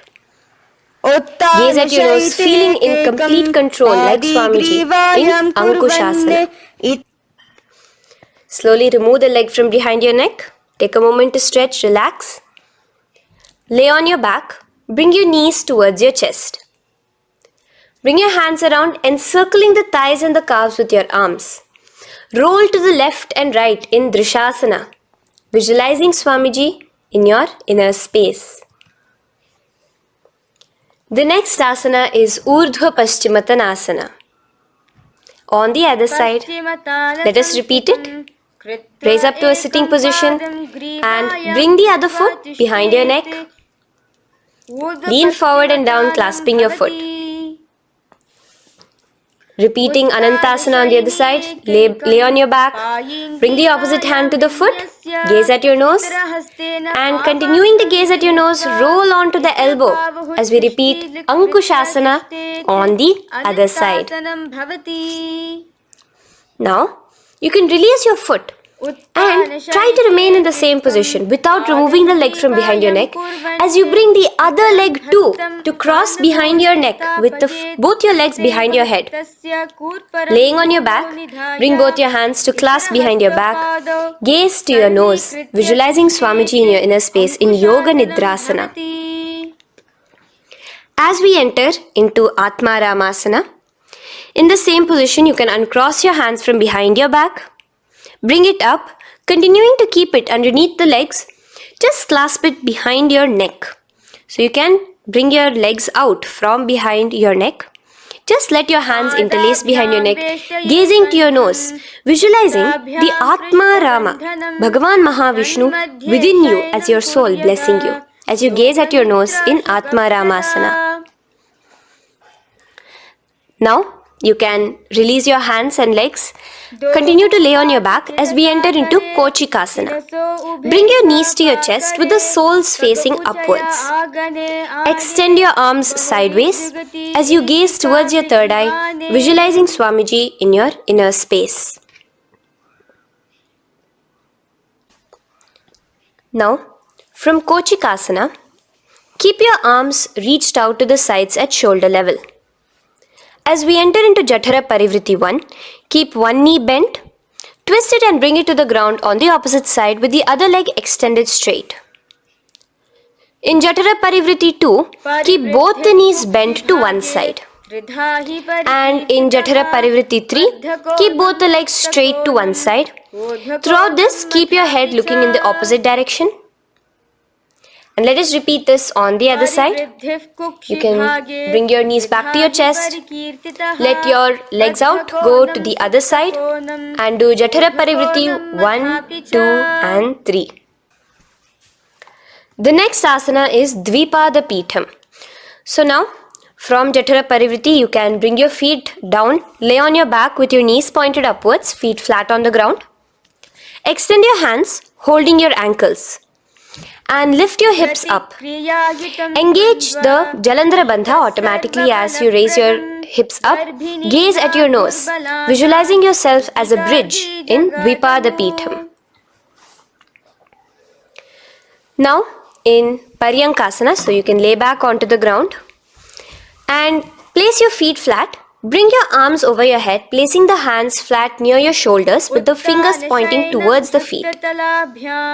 Lift your entire body up and off the ground in Paryankasana as you visualize yourself as sturdy as stone furniture. Lay back down slowly as you bring your hands out. Keep your knees to your chest here and your hands on the shoulders as we enter into Svottanasana. Visualize you're laying on your back as a playful dog. Move your hips in the circular motion. Do the Sahaja Kumbhaka. Now let us enter into Viparita Karani. First, bringing your arms out from behind your shoulders. Let your arms be extended by the side of your body. Use the strength of your arms, palms flat on the ground, to push your body, your upper body, your lower body off the mat. And keep your legs straight above you, extended. Move your legs around and around in Viparita Karani. Automatically the Jalandhara Bandha is engaged. Breathing during the Jalandhara Bandha is the Murcha Kumbhaka. Visualize Swamiji in your inner space. The next is Viparita Karani 2. In the same position, just stop the rotational movement of your legs. Visualize Swamiji in your inner space. Now, as we enter into Langalasana, just let your feet from the top rest onto the ground above your head. Interlace your fingers in the Parashu Mudra behind your body. Visualize yourself as a plow in Langalasana, continuing to engage the Jalandhara Bandha. Bhumim karshayet Langalasanam bhavati. Now, in Shaita Paschimottanasana, bring your hands out from behind your body and hold on to the toes above your head. Keep your legs and hands completely straight. Visualize Paramashiva as Shaita Paschimottanasana is one of the 84 different asanas directly revealed by Paramashiva himself. Continue to do the Murcha Kumbhaka, inhaling and exhaling with the Jalandhara Bandha. Clasping your toes now, spread your feet wide apart from each other in Supta Konasana. Visualize Swamiji in your inner space. Bring your feet back together as we enter into Chakrasana. Clasp your ankles, keeping your legs and hands completely straight above your head. Visualize yourself as a chakra, a wheel in Chakorasana. Now slowly rest your back onto the ground. Keep your legs raised up in Supta Prasarita Padangushtasana. Clasp the respective toes in the Prana Mudra with your index and middle fingers and spread your legs out wide apart from each other. Visualizing Swamiji in your inner space, restart the Ujjayi Kumbhaka where you're inhaling and exhaling, making the sound of an ocean. Bring your feet together in Supta Padangushtasana in the same position, continuing to visualize Swamiji in your inner space.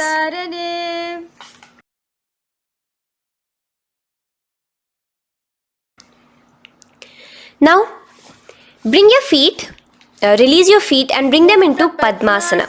As you lay flat on your back in Matsyasana, hold the opposite elbows over your head, gazing at your nose.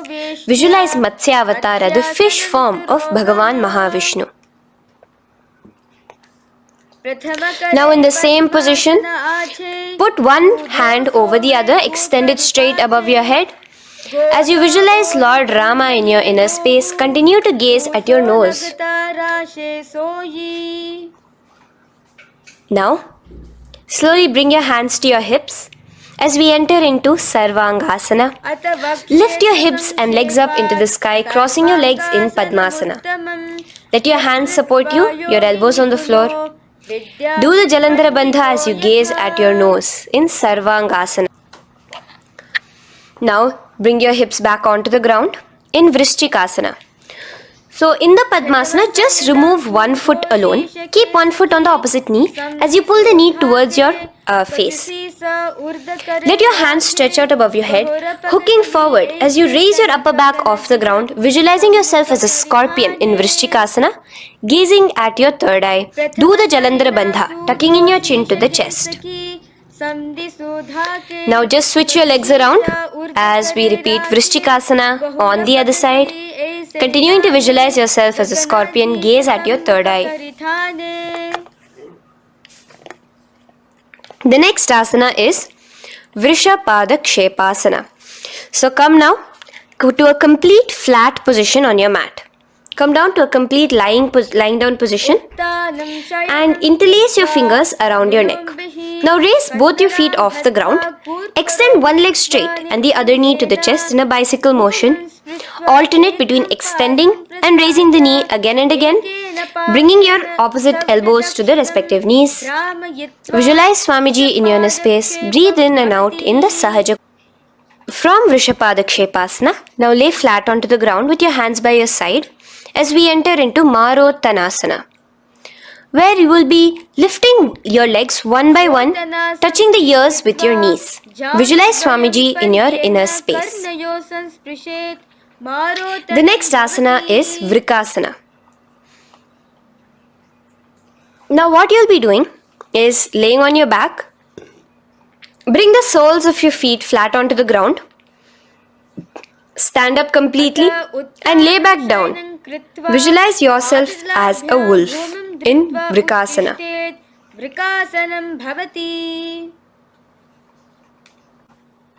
Now come back to a seated position as we enter into Luthasana, where you are going to be quickly throwing your legs above your head as you roll over completely, finishing in a prone position. Do this a couple of times. Come forward, roll over. Come forward and roll over again.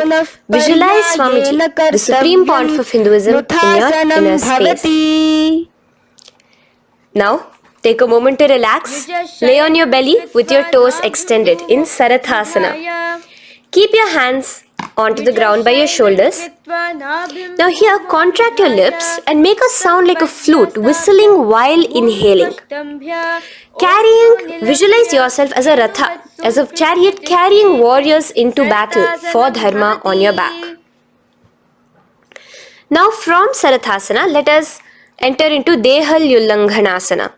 So place your palms on the ground and bring yourself to a plank position. Jump your leg forward and back between your arms, visualizing Swamiji in your inner space. Jump forward now. When your legs are between your hands, stand tall. Holding your toes with your hands, walk back and forth. Visualize yourself as a wise 60-year-old elephant in Jatyasana. Now come to a standing position. The next is a beautiful Karana, the Lolitika Karana. So keep your knees bent, feet pointing outwards again in the Aramandi position. Bend your elbows, keeping your hands at the chest level. Now swiftly move your arms across the body, bringing it back to the center and tilt your head back. Opening your chest up towards the sky, move your head in all the directions. Now stand back straight as we enter into Sarpasana. So stand erect like a rod with your arms by your side, hands touching the thighs. Visualize Devi, Kundalini, raising up and curling upwards around your body in Sarpasana. The next asana is Ushtra Sadanasana. Lean forward and down, standing on top of your palms. Begin to move and walk like a camel, visualizing yourself as a camel. In the same position, continuing to walk around, switch your visualization to visualizing yourself as a horse as you start to walk around like a horse in Ashvasana. Now raise up tall as we enter into Kapota Nitakasana. Interlace your fingers behind the back. Pulling them down towards your calves, open up your chest. Keep your hands in the Parashamudra. Visualize yourself as a soaring bird diving down in Kapota Nitakasana. Now, stand tall as we enter into another Karana here, the Tala Pushpaputam Karana. Bring yourself to the Aramandi with your hands in the Namaskara Mudra. Simultaneously now, open up your palms while raising one heel off the ground, slightly lowering the waist and shoulder of the heel you have raised. Visualize you're offering a bouquet of flowers to Paramashiva as you come back to a standing position, and repeat this on the other side. Let's do this a few times, offering flowers to Paramashiva. Now, come to a standing position. Stand straight and bring your hands together in the Namaskara Mudra. Slightly lean forward. Visualize yourself as a rhinoceros. Your hand is the horn as you gaze at your nose in Khadgasana. The next asana is Utthanotthanam. So come to a standing position and sit down all the way as low as you can to the ground and stand up. Do this again. Sit down. Stand up, and again, sit down, stand up.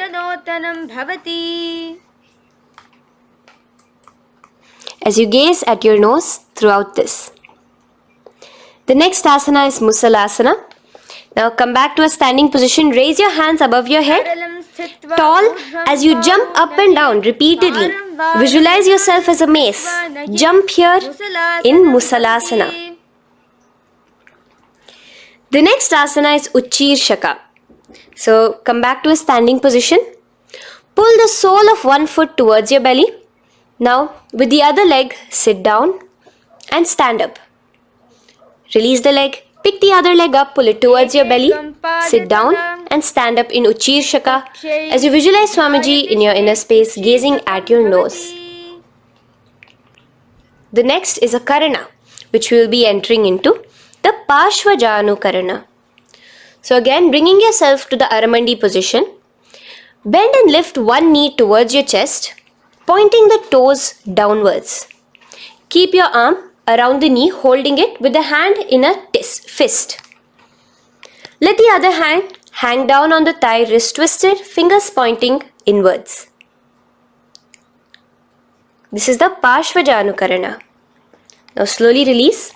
As we enter into Tandavasana, stretch one leg out straight in front of you as you alternate between sitting and standing. Visualize yourself fiercely dancing as Paramashiva. Raise the foot to the inner thigh of the opposite side. As we enter into Brahmanasana, let your hand be resting by the sides. Keep your standing leg erect like a rod. Visualize yourself being blessed by Lord Brahma. Now, you can bring the left foot around the right knee and rotate it, tucking the left toes on the other side of the right calf. Simultaneously, cross your left arm below the right, bring your palms together in the Namaskara Mudra. Visualize yourself as Lord Garuda in Garudasana 3. Now slowly uncross your legs and hands as we enter into Ekapadasana, coming to a standing position. On the right leg, bring your left foot to the opposite thigh with your hands relaxed by the knees. Now take a hold of the raised foot with your hand in the Prana Mudra. Stretch your leg out wide, out to the side, and rotate your body quickly on the standing leg. Visualize yourself as the North Pole star in Dhruvasana. From here now, in the foot which is in your hand, just slowly, once you finish the rotating movement, in Trivikramasana, bring it up towards the back of your neck. Stand as tall as you can and alternate between sitting and standing. Visualize Bhagavan Mahavishnu in your inner space. Now you can take the leg out from behind your neck and stand straight. As we repeat the Parshvajanu Karana on the other side, bring your knee up to your chest, clasp your knee in a fist while the other hand comes to the opposite thigh. Hold there for a second and stretch your leg out. In Tandavasana, sit and stand. Visualize yourself fiercely dancing as Paramashiva. Bring the foot to the inner thigh, standing straight like a rod. Get your hands by your sides. Visualize yourself being blessed by Lord Brahma. In Brahmanasana on the other side. Move into Garudasana 3 on the other side as you rotate your leg over, your hand under.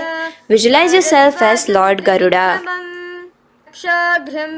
And uncross yourself as we move into Ekapadasana on the other side. Bring your foot to the inner thigh, to the root of the thigh, and stand straight. Clasp your toes, stretch it out as we go into Dhruvasana on the other side. Visualize yourself as a pole star rotating quickly. Come back to a standing position and bring your foot behind your neck. In Trivikramasana, sit and stand. Visualize Vishnu, Bhagavan Mahavishnu in your inner space. Now, stand tall as we do the Samanakha Karana.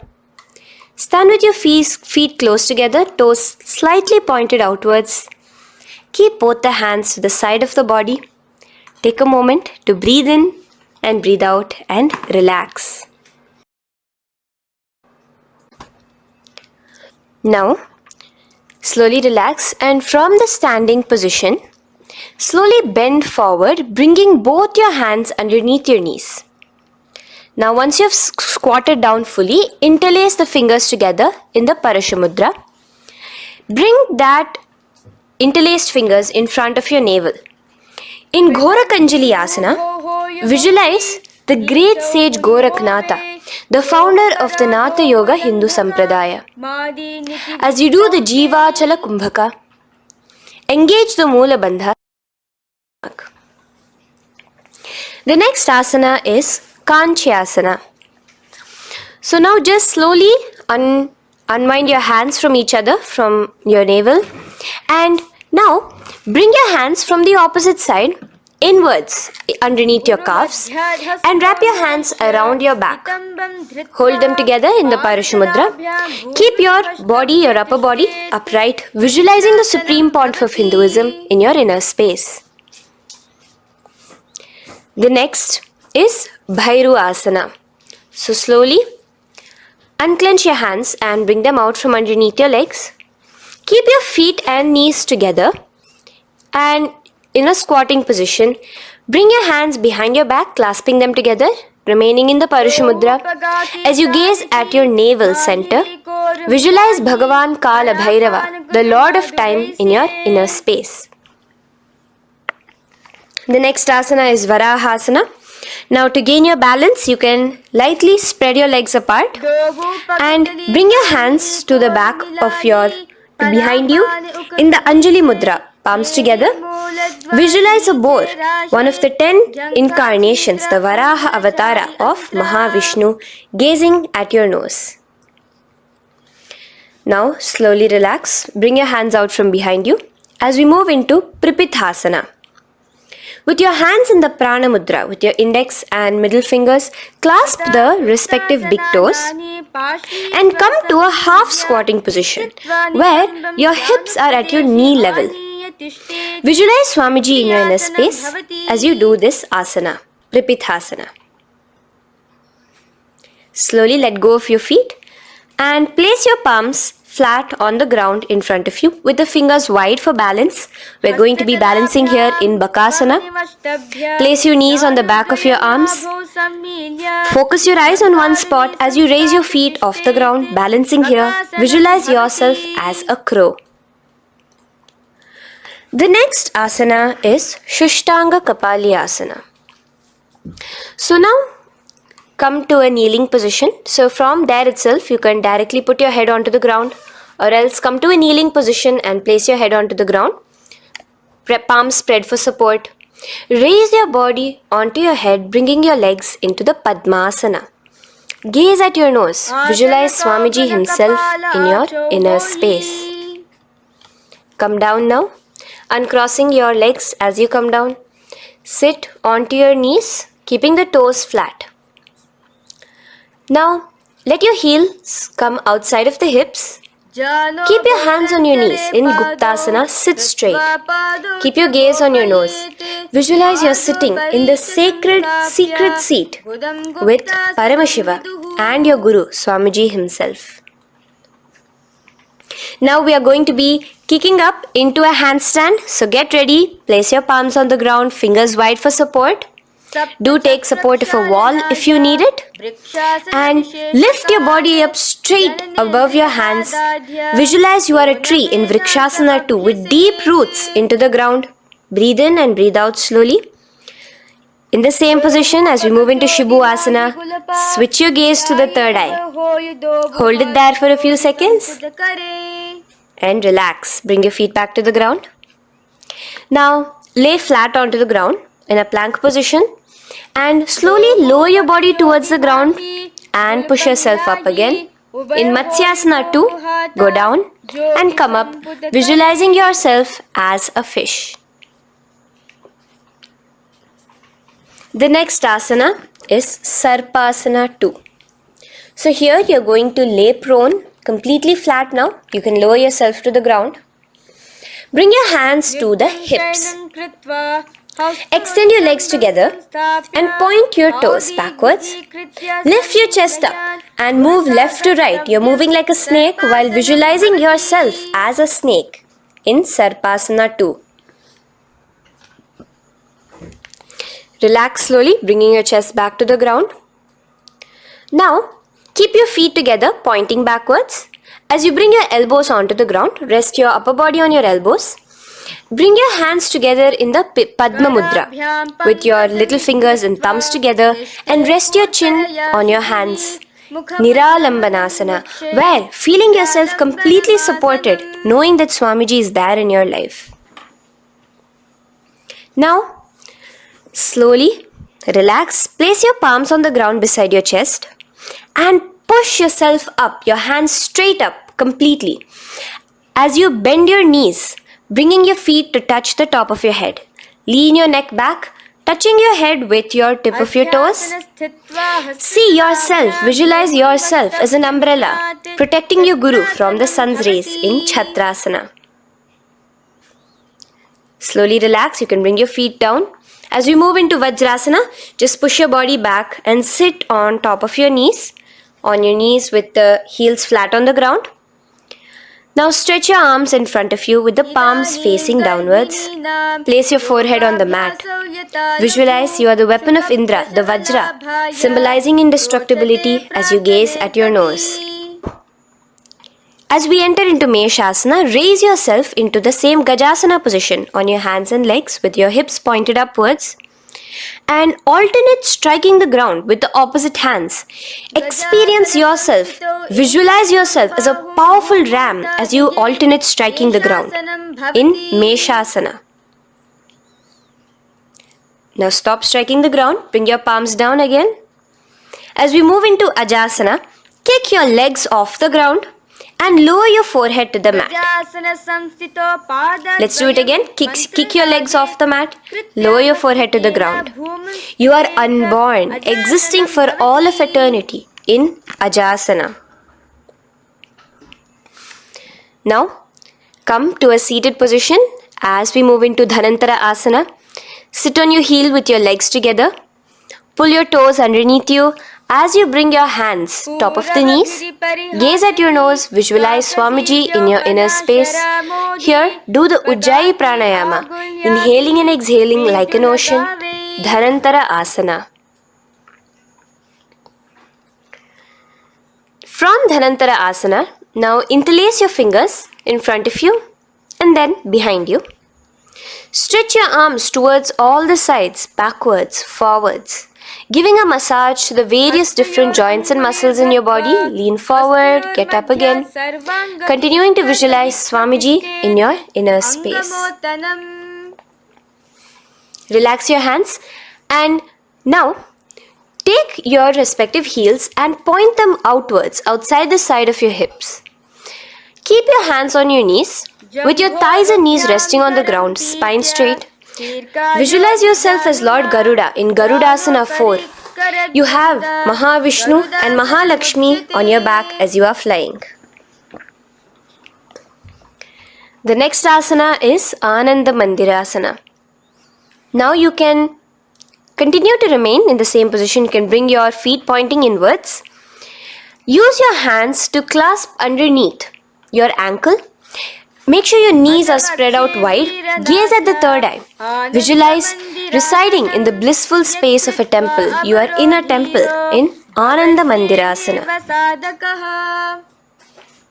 Now, as we move into Mandukasana, keep your knees wide and sit on top of your ankles. Your hands underneath your knees. Gaze to your nose. Visualize yourself as a frog. Suck in your stomach in the Uddiyana Bandha.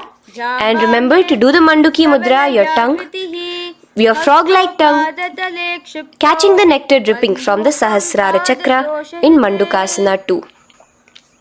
Now, as we move into Narasimhasana, tuck your toes in and sit on top of the heels. Place your palms on the ground, spread your fingers wide and spread your knees apart onto the ground too. Gaze towards your nose, stick out your tongue and exhale forcefully, visualizing the Narasimha Avatara, the form of Mahavishnu as a half lion and half man. Now just raise up, bring your hands off the ground. Here we'll be doing a new pranayama, which is the Bhishraka pranayama, as we enter into Bhishrakasana.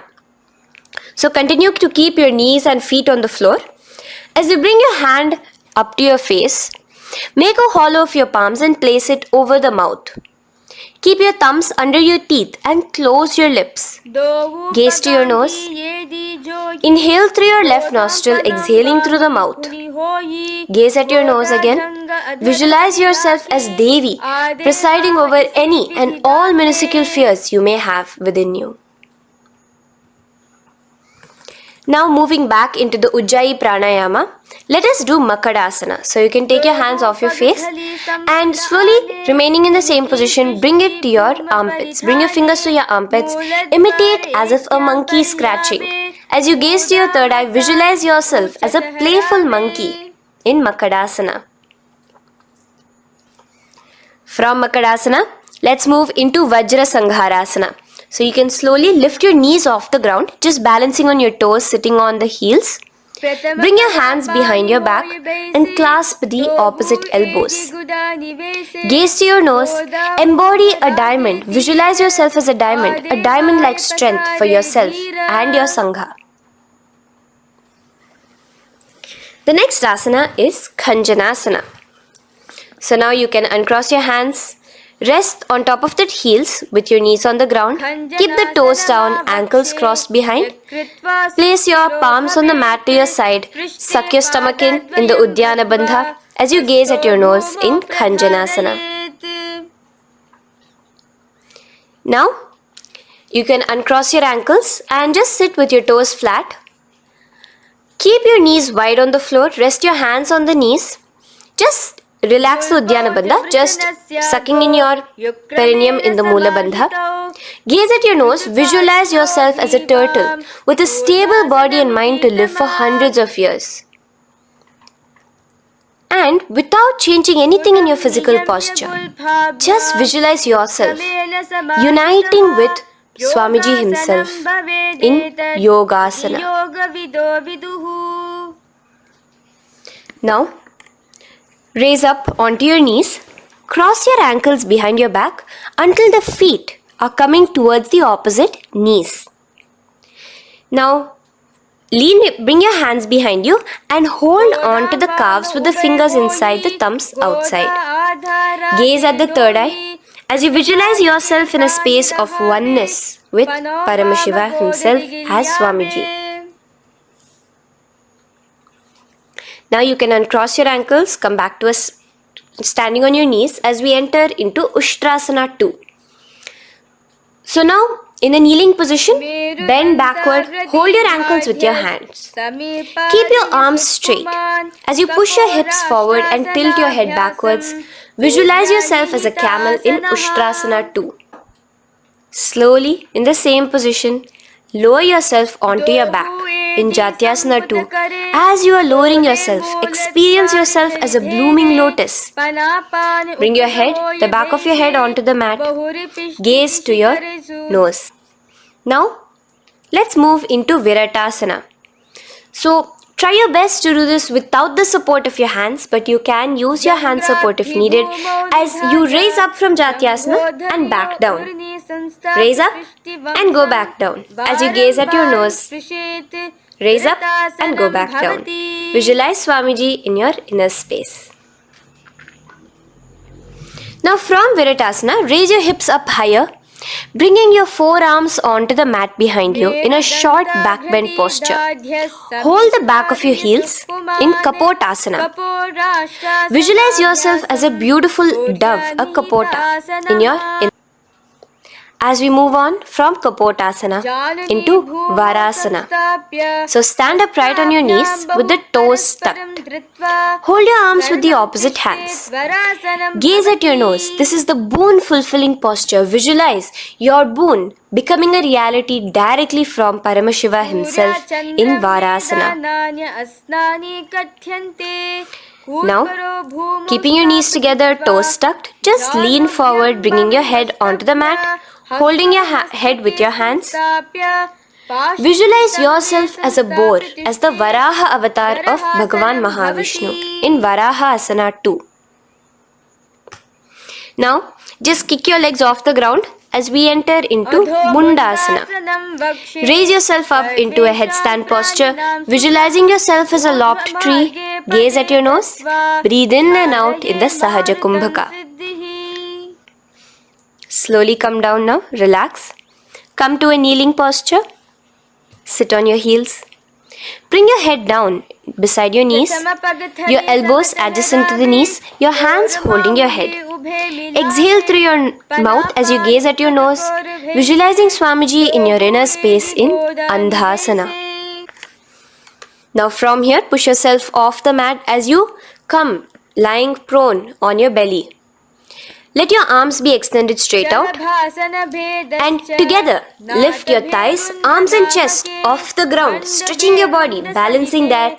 Visualize yourself as a locust in Viparita Shalabhasana. The next asana is Kapalasana. So slowly lower yourself back to the ground. Now laying on your belly, bring your arms to your side, palms downwards. Keep your forehead on the ground and your chest on the mat. Only lift your legs up into the air. Only your legs are lifting up. Visualize yourself as a skull. You are a mind with purified thoughts, a strong will to attain enlightenment in Kapalasana. The next asana is Akasha Kapotasana. So now, in the same position as you are, let your arms be straight out behind you. As you kick your legs up and over your head, bring your feet slowly to the mat in front of you. Push yourself, balance there. Visualize yourself as a free and open flying dove in Akasha Kapotasana. Bring your legs back out as you lay flat on the mat. Now push yourself onto your knees. Place your forearms on the ground and your chest down such that your navel is touching your knees. Be sturdy, visualizing yourself as a sparrow in Chatakasana. The next asana is Vrishchikasana 2. So your forearms are on the ground. Now slowly raise to your toes and kick your legs off the mat. Slowly lowering your legs to your head. Visualize yourself as a scorpion as you balance in Vrishchikasana 2. Slowly release yourself, coming back to the ground as we enter into Vrishasana. Sit down on top of your right heel and let your left foot remain outside of the hip, the ankle to the side. Place your hands on the mat, visualizing yourself as a bull in Vrishasana. Now, bring both your knees underneath you, sit on both your heels, cross your left leg over top of the right lightly and in Lolasana, push yourself off the ground. Your knees are off the ground, you're just balancing on your hand above the mat. Visualize Swamiji in your inner space. Lower down now. Bring the left foot now outside. Bring the right foot out and sit on your left heel now. As we do Vrishasana on the other side, visualize yourself as a bull. From here, let us get into a very powerful asana, Balagunasana. So, place your left toes on the ground, sit on the heel of your left foot. Place the right foot flat with the knees raised towards your chest. Maintain your palms on the respective knees. Be upright. Visualize Balagunahai, one of the 84 siddhas in your inner space in Balagunasana. Now come to a squatting position. Let your feet be flat as you bring your elbows under your thighs and calves, wrapping it around your shins. Hold on to your ankles from the outside in Grahasana, visualizing yourself as an entire planet. Now you can unwrap yourself as you sit on top of the opposite heel in Balagunasana on the other side. Maintain your palms on the respective knees. Visualize Balagunahai, one of the 84 siddhas in your inner space. Now, sit upon both the toes with the heels up and knees off the mat, knees pointing forward. Now, keep your hands downwards on the respective knees. Keep your spine upright as you visualize Swamiji in your inner space in Utkatasana. The next asana is Vajra Sangharasana. Just spread your knees out wide in Utkatasana. Spread your knees out wide. Clasp the elbows behind your back. Visualize Swamiji in your inner space in Vajra Sangharasana too.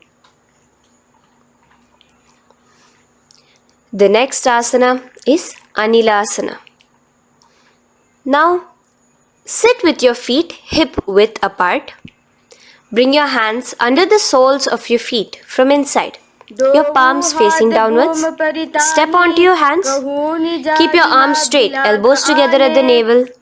Gaze to your nose. Visualize yourself able to consume and live off of air alone in Anilasana. The next is Padukasana. So from Anilasana, you can release your hands. Place the back of your hands on the mat with your fingers facing upwards. With your fingers facing towards your body, palms upwards. Step your feet on top of your hands and wrap your hands around your feet like a shoe. Walk around. Visualize you're wearing padukas, walking across the length and breadth of the world in Padukasana. Now bring your palms onto the ground. Stop moving around as we move into Kukutodana. Kick your feet up into the air and let them fall back down. Let's go up again and come down. Kick up and go down. Visualize yourself as a rooster in Kukutodana. The next is Viparita Nrityasana. So as you're kicking yourself up, you can go up into a complete handstand posture, which is Viparita Nrityasana. Do take support if needed. And move around on your two hands as if you are dancing in Viparita Nrityasana. Slowly come back down to a standing position. Lean forward and let your feet be slightly apart from each other. Bring one palm down on the mat with the arms straight. Bring the opposite hand to your head and be stable in Kunjarasana. Now just put that hand down as you bring the other hand to your head, repeating Kunjarasana on the other side. Be stable here. Now you can squat back down onto the ground. Keep your feet flat. Hold your respective ankles and lift your feet off the ground in Kadamba Asana. Visualize yourself as a Kadamba tree, a pious tree that promotes a long life. The next asana is Pavana Muktasana. Now sit back down onto the ground. Bring your knees towards your chest. Let your hands wrap around your knees. Hold it close to your body. Visualize all the excess vata, air, just balancing and releasing in your system in Pavana Muktasana. Now, let us move into Chakorasana. So first stretch your legs out in front of you. Bring one leg behind your head. Now place both hands on the ground and lift your body off the ground while lifting the other leg too, up straight. Visualize yourself as a powerful source of energy. Gaze at your third eye in Chakorasana. Slowly relax back down. Now hold your left toes with the left hand, index and middle fingers. Pull the foot to the left ear. We are entering into Dhanurasana 2. Extend your right leg out, keeping straight. Hold the big toe with your right hand. Visualize yourself as a bow in Dhanurasana 2. The next is Ashtavakrasana. So lift your left leg over top of the left shoulder. After releasing your hands, bring the right foot across and hook it on top of the left foot. Lean forward and down, keep your palms onto the ground. Extend your legs out to the left, lift your head up and chest. You're completely balancing only on your hands as you visualize yourself as a flying crane in Ashtavakrasana. Now slowly relax down. From here, bring your right foot to the left thigh and your left foot flat onto the ground. Knees raised up. Have your left shoulder underneath the respective leg and place your hands flat on the ground. Gaze towards your third eye. Visualize you are immortal, able to exist solely from prana alone in Pranasana. From here, moving into Parshva Matsyendrasana. Place your right foot at the root of the left thigh. Then the left leg by the side of the right knee. Hold the left leg by the right hand. Twist your body out. Remain steady here, gazing at the third eye. Visualize Matsyendranatha, the great Rishi, Yogi, master of Hatha Yoga, in your inner space. Now slowly unwind yourselves. As we repeat Chakorasana on the other side, lift the other leg behind your head. Place both your hands on the ground and keep your entire body off the ground straight up. Gaze at your third eye, visualizing yourself as a powerful source of energy. Now relax back onto the ground. Let's repeat Dhanurasana 2 on the other side. Clasp your respective hands with the feet. Pull one foot back, the other foot extended forward, visualizing yourself as a bow. Release your feet as you cross them over each other, over top the shoulder in Ashtavakrasana on the other side. Raise off the ground. Visualize yourself as a flying crane. The next asana, we'll be repeating Pranasana on the other side. Bring the right foot to the left thigh. Bring your hands onto the ground with the knee raised. Gaze at your third eye, visualizing yourself able to live off just prana, just air alone. And relax as we do Parshva Matsyendrasana on the other side. Twist yourself, visualizing Matsyendranatha, gaze towards your third eye. And from there, let us enter into Ardha Paschimottanasana. Keep one leg straight and press your perineum with the other heel.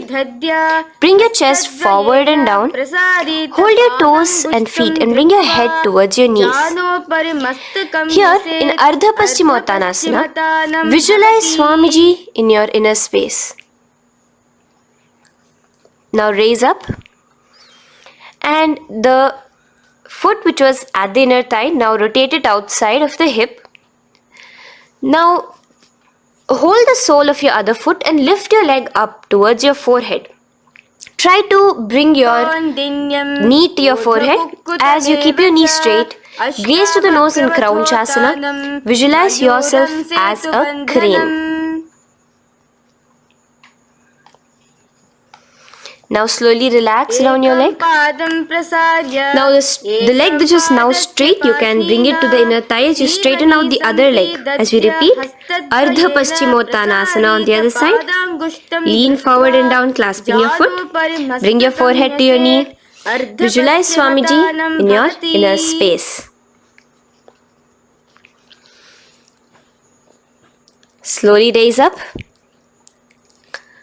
Place your right ankle outside of the hip now.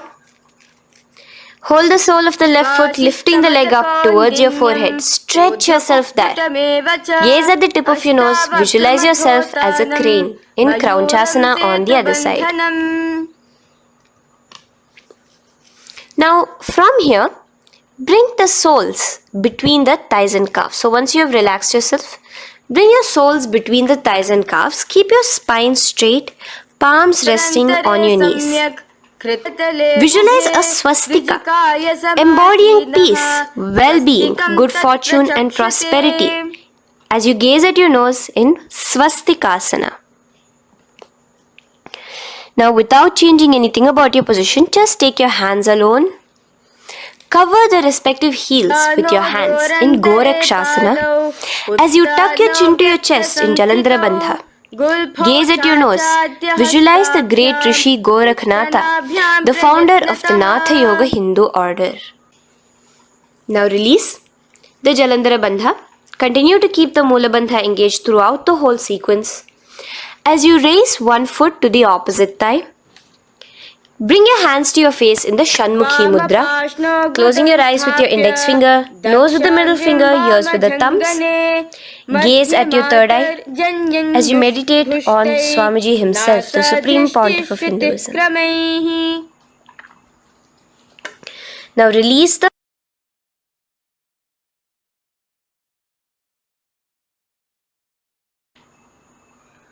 Shanmukhi Mudra. And in Yogasana 2, bring your legs into the Padmasana position over the opposite thighs. Keep your hands flat onto the ground beside your knees with the palms facing upwards. Sit straight, gaze at your nose. Here we'll be starting the Kaka Chancha Kumbhaka, where your inhalation will be through your tongue wrapped like a pipe, and your exhalation will be through your nose. From Yogasana 2, now keeping your palms beside your body, just switch them around to be flat on the ground and push your entire body off the ground, balancing. Visualize yourself as a rooster in Urdhva Kukkutasana. Now relax down, come back to a seated position on the floor, keeping your legs in Padmasana. Insert your hands through your knees and place them on the mat. Remember, do not lift your body up, just stay seated down there. In Siddha Haritali gaze to your nose, visualize Swamiji himself in your inner space. From there, let's enter into Hamsasana, where you will actually be pushing yourself off the ground. Lift your thighs up high above your shoulder, above your elbows as much as possible. Gaze to your nose, visualizing yourself as an elegant swan in Hamsasana. Now release yourself. Now, do not take your hands out from between your thighs and calves. Just go onto your knees and reach your hands behind your body with your fingers interlaced in the Parashu Mudra. Bring your forehead to the floor as you gaze at your nose. Visualize yourself as Lord Paramashiva's bow in Karmukasana. Now, slowly come back to the seated position as we move into Kurmasana 2.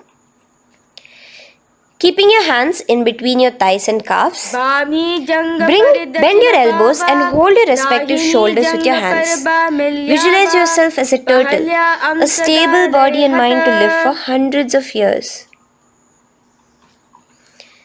Now in the same position, just engage the Jalandhara Bandha, tucking your chin to your chest as we move into Granthi Bhedasana, gazing at your nose. Rejoice, knowing you are in Paramashiva's secret knot posture. And from there, release the Jalandhara Bandha as you roll onto your back. Keep your hands on the shoulders, laying flat on your back. As you visualize yourself as a turtle on its back, playful, gaze at your nose in Uttana Kurmasana. Now rock yourself back to a seated position as we do Pangu Kukkutasana. Now it's the same as your hands between your thighs and the calves, except you will be placing one hand flat on the mat. Hold the wrist with the other hand. Lift your body up and holding only on one hand. Visualize yourself as a rooster in Pangu Kukkutasana. Now release back to the ground. Hold. Let's do Pangu Kukkutasana on the other side. Place the other palm flat and bring the other hand holding the wrist. Push yourself off the ground. Visualize yourself as a rooster. Continue the Kakachanchu Kumbhaka, sucking in your breath through your curled tongue and exhaling through your nose. As you slowly extricate your hands from between your thighs and calves, let's do Girdharasana here. So now, interlace your fingers in the Parashamudra as you place your elbows on the feet, remaining your legs in Padmasana. Lean forward and down, resting your chin on your knuckles. Place your thumbs to your throat in Girdharasana. Visualize Swamiji in your inner space. From there now, sit straight into Padmasana 3. So with your legs in Padmasana, bring one hand over the other near your navel center.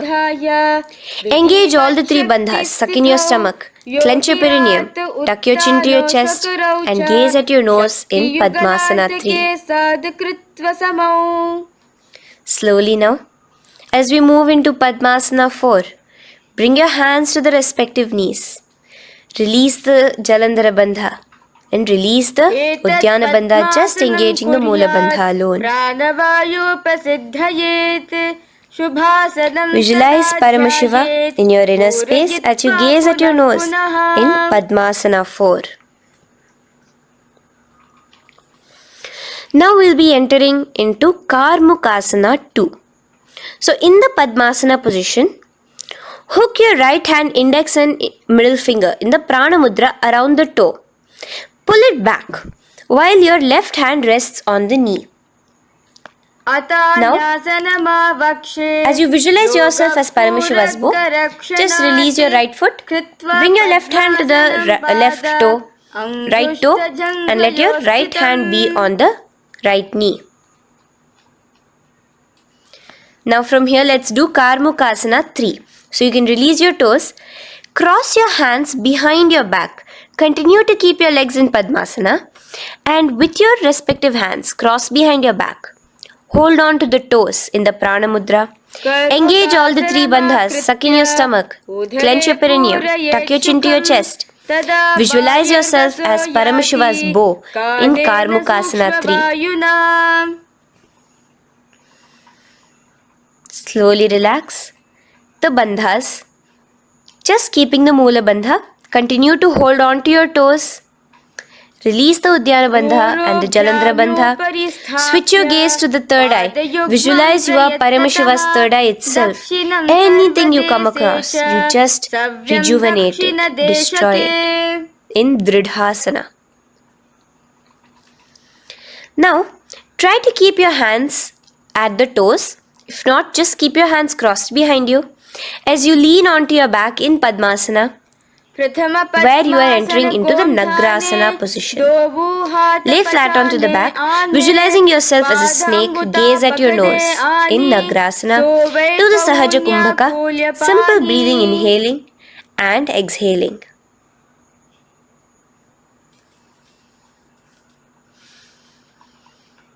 Now bring your knees to your chest. Let your hands wrap around your knees.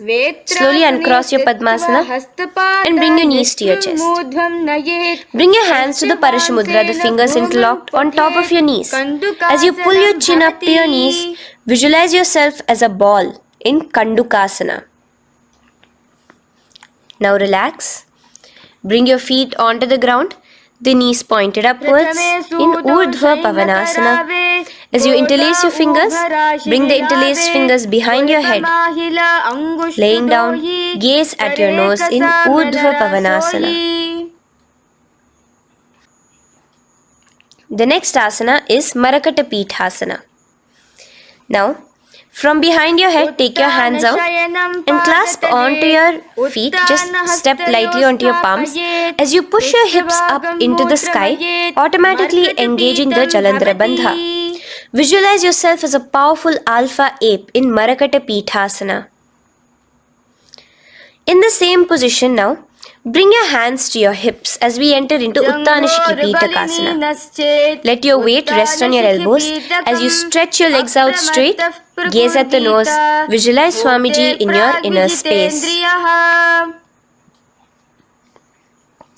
From there, continuing to rest on your elbows, kick your feet up high into the sky in Narakasana. Stretch your palms out behind you flat on the ground. Balance there. Visualize yourself blissfully traveling through hell unscathed in Narakasana.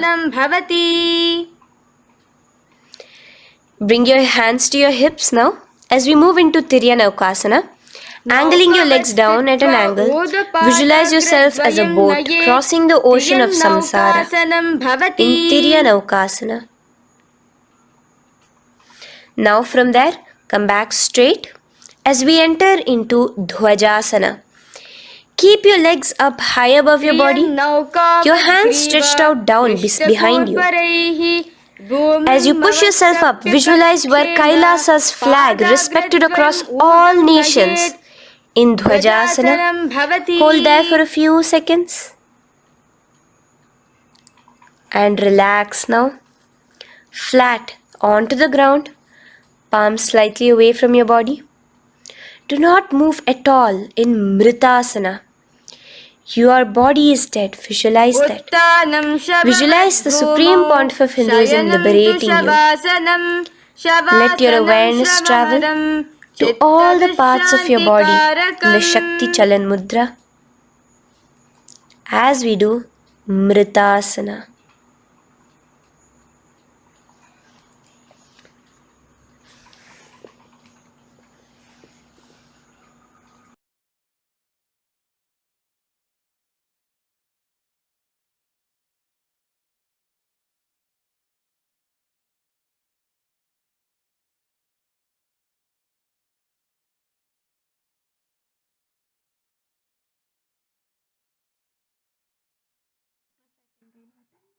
ॐ पूर्णमदः पूर्णमिदं पूर्णात् पूर्णमुदच्यते पूर्णस्य पूर्णमादाय पूर्णमेवावशिष्यते ॐ शान्ति शान्ति शान्तिः हरिः ॐ तत्सत् सर्वं भगवच्छ्री नित्यानन्द परमशिवपादुकार्पणमस्तु ॐ नित्यानन्दम्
केवलं ज्ञानमुक्तिं द्वन्द्वातीतं गगनसदृशं तत्त्वमस्यादिलक्ष्यम् एकं नित्यं विमलमचलं सर्वदी साक्षिभूतं भावातीतं त्रिगुणरहितं सद्गुरुं तं Namami. Nithyanandam to all the participants, every one of you. We welcome you all for today's program. How are each of you doing? Nithyanandam, Ma Purushananda, Ma Yogananda Guru Prasadini, Ma Dennis Bell, Nithyanandam Ma. Welcome every one of you for today's program. And today is going to be an important component of the program because today we're going to be having introduction to the cosmos, Hindu cosmology, and we're going to be understanding in depth, in detail about what the cosmos is. And we're all going to be receiving lots of gifts and revelations from Swamiji. We welcome every one of you for today's program. Thank you all for joining with us. And now we've all finished the Nithyananda Yoga, literally preparing ourselves to experience the breakthrough in the physical level. And we're going to be entering into our day, beginning first with manifesting the power of the third eye. I'm going to request all the participants that are here with us now. See, every day we learn so many different powerful cognitions. Each of these powerful cognitions, when you receive as an initiation, literally you start manifesting those powerful cognitions as power. They become an inherent integral part of your system. Recording stopped. Which starts expressing and manifesting as powers. And we're all going to be understanding and doing this very experience as manifesting powers. Now, we're going to be entering into our day, beginning it with the power of third eye. And I'd like to request all the participants, every one of you, to please blindfold yourselves.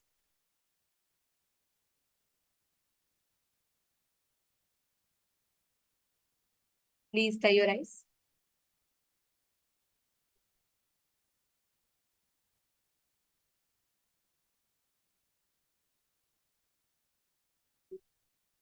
Now, I request all of you to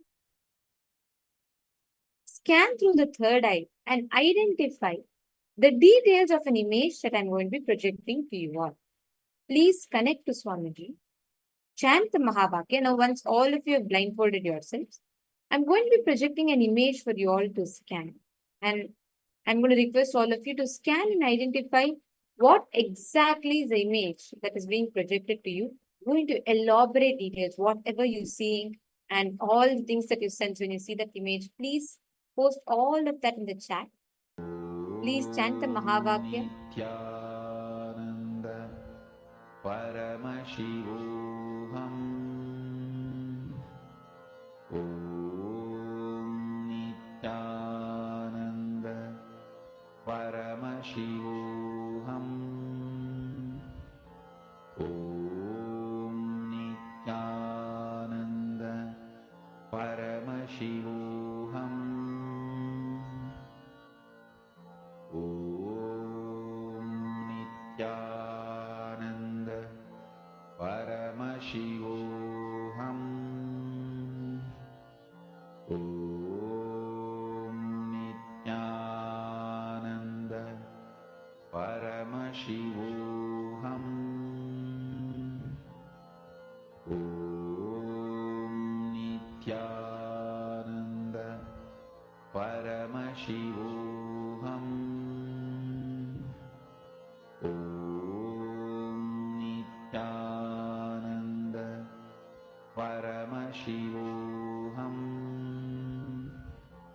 Om Nithyananda Paramashivoham Om Nithyananda Paramashivoham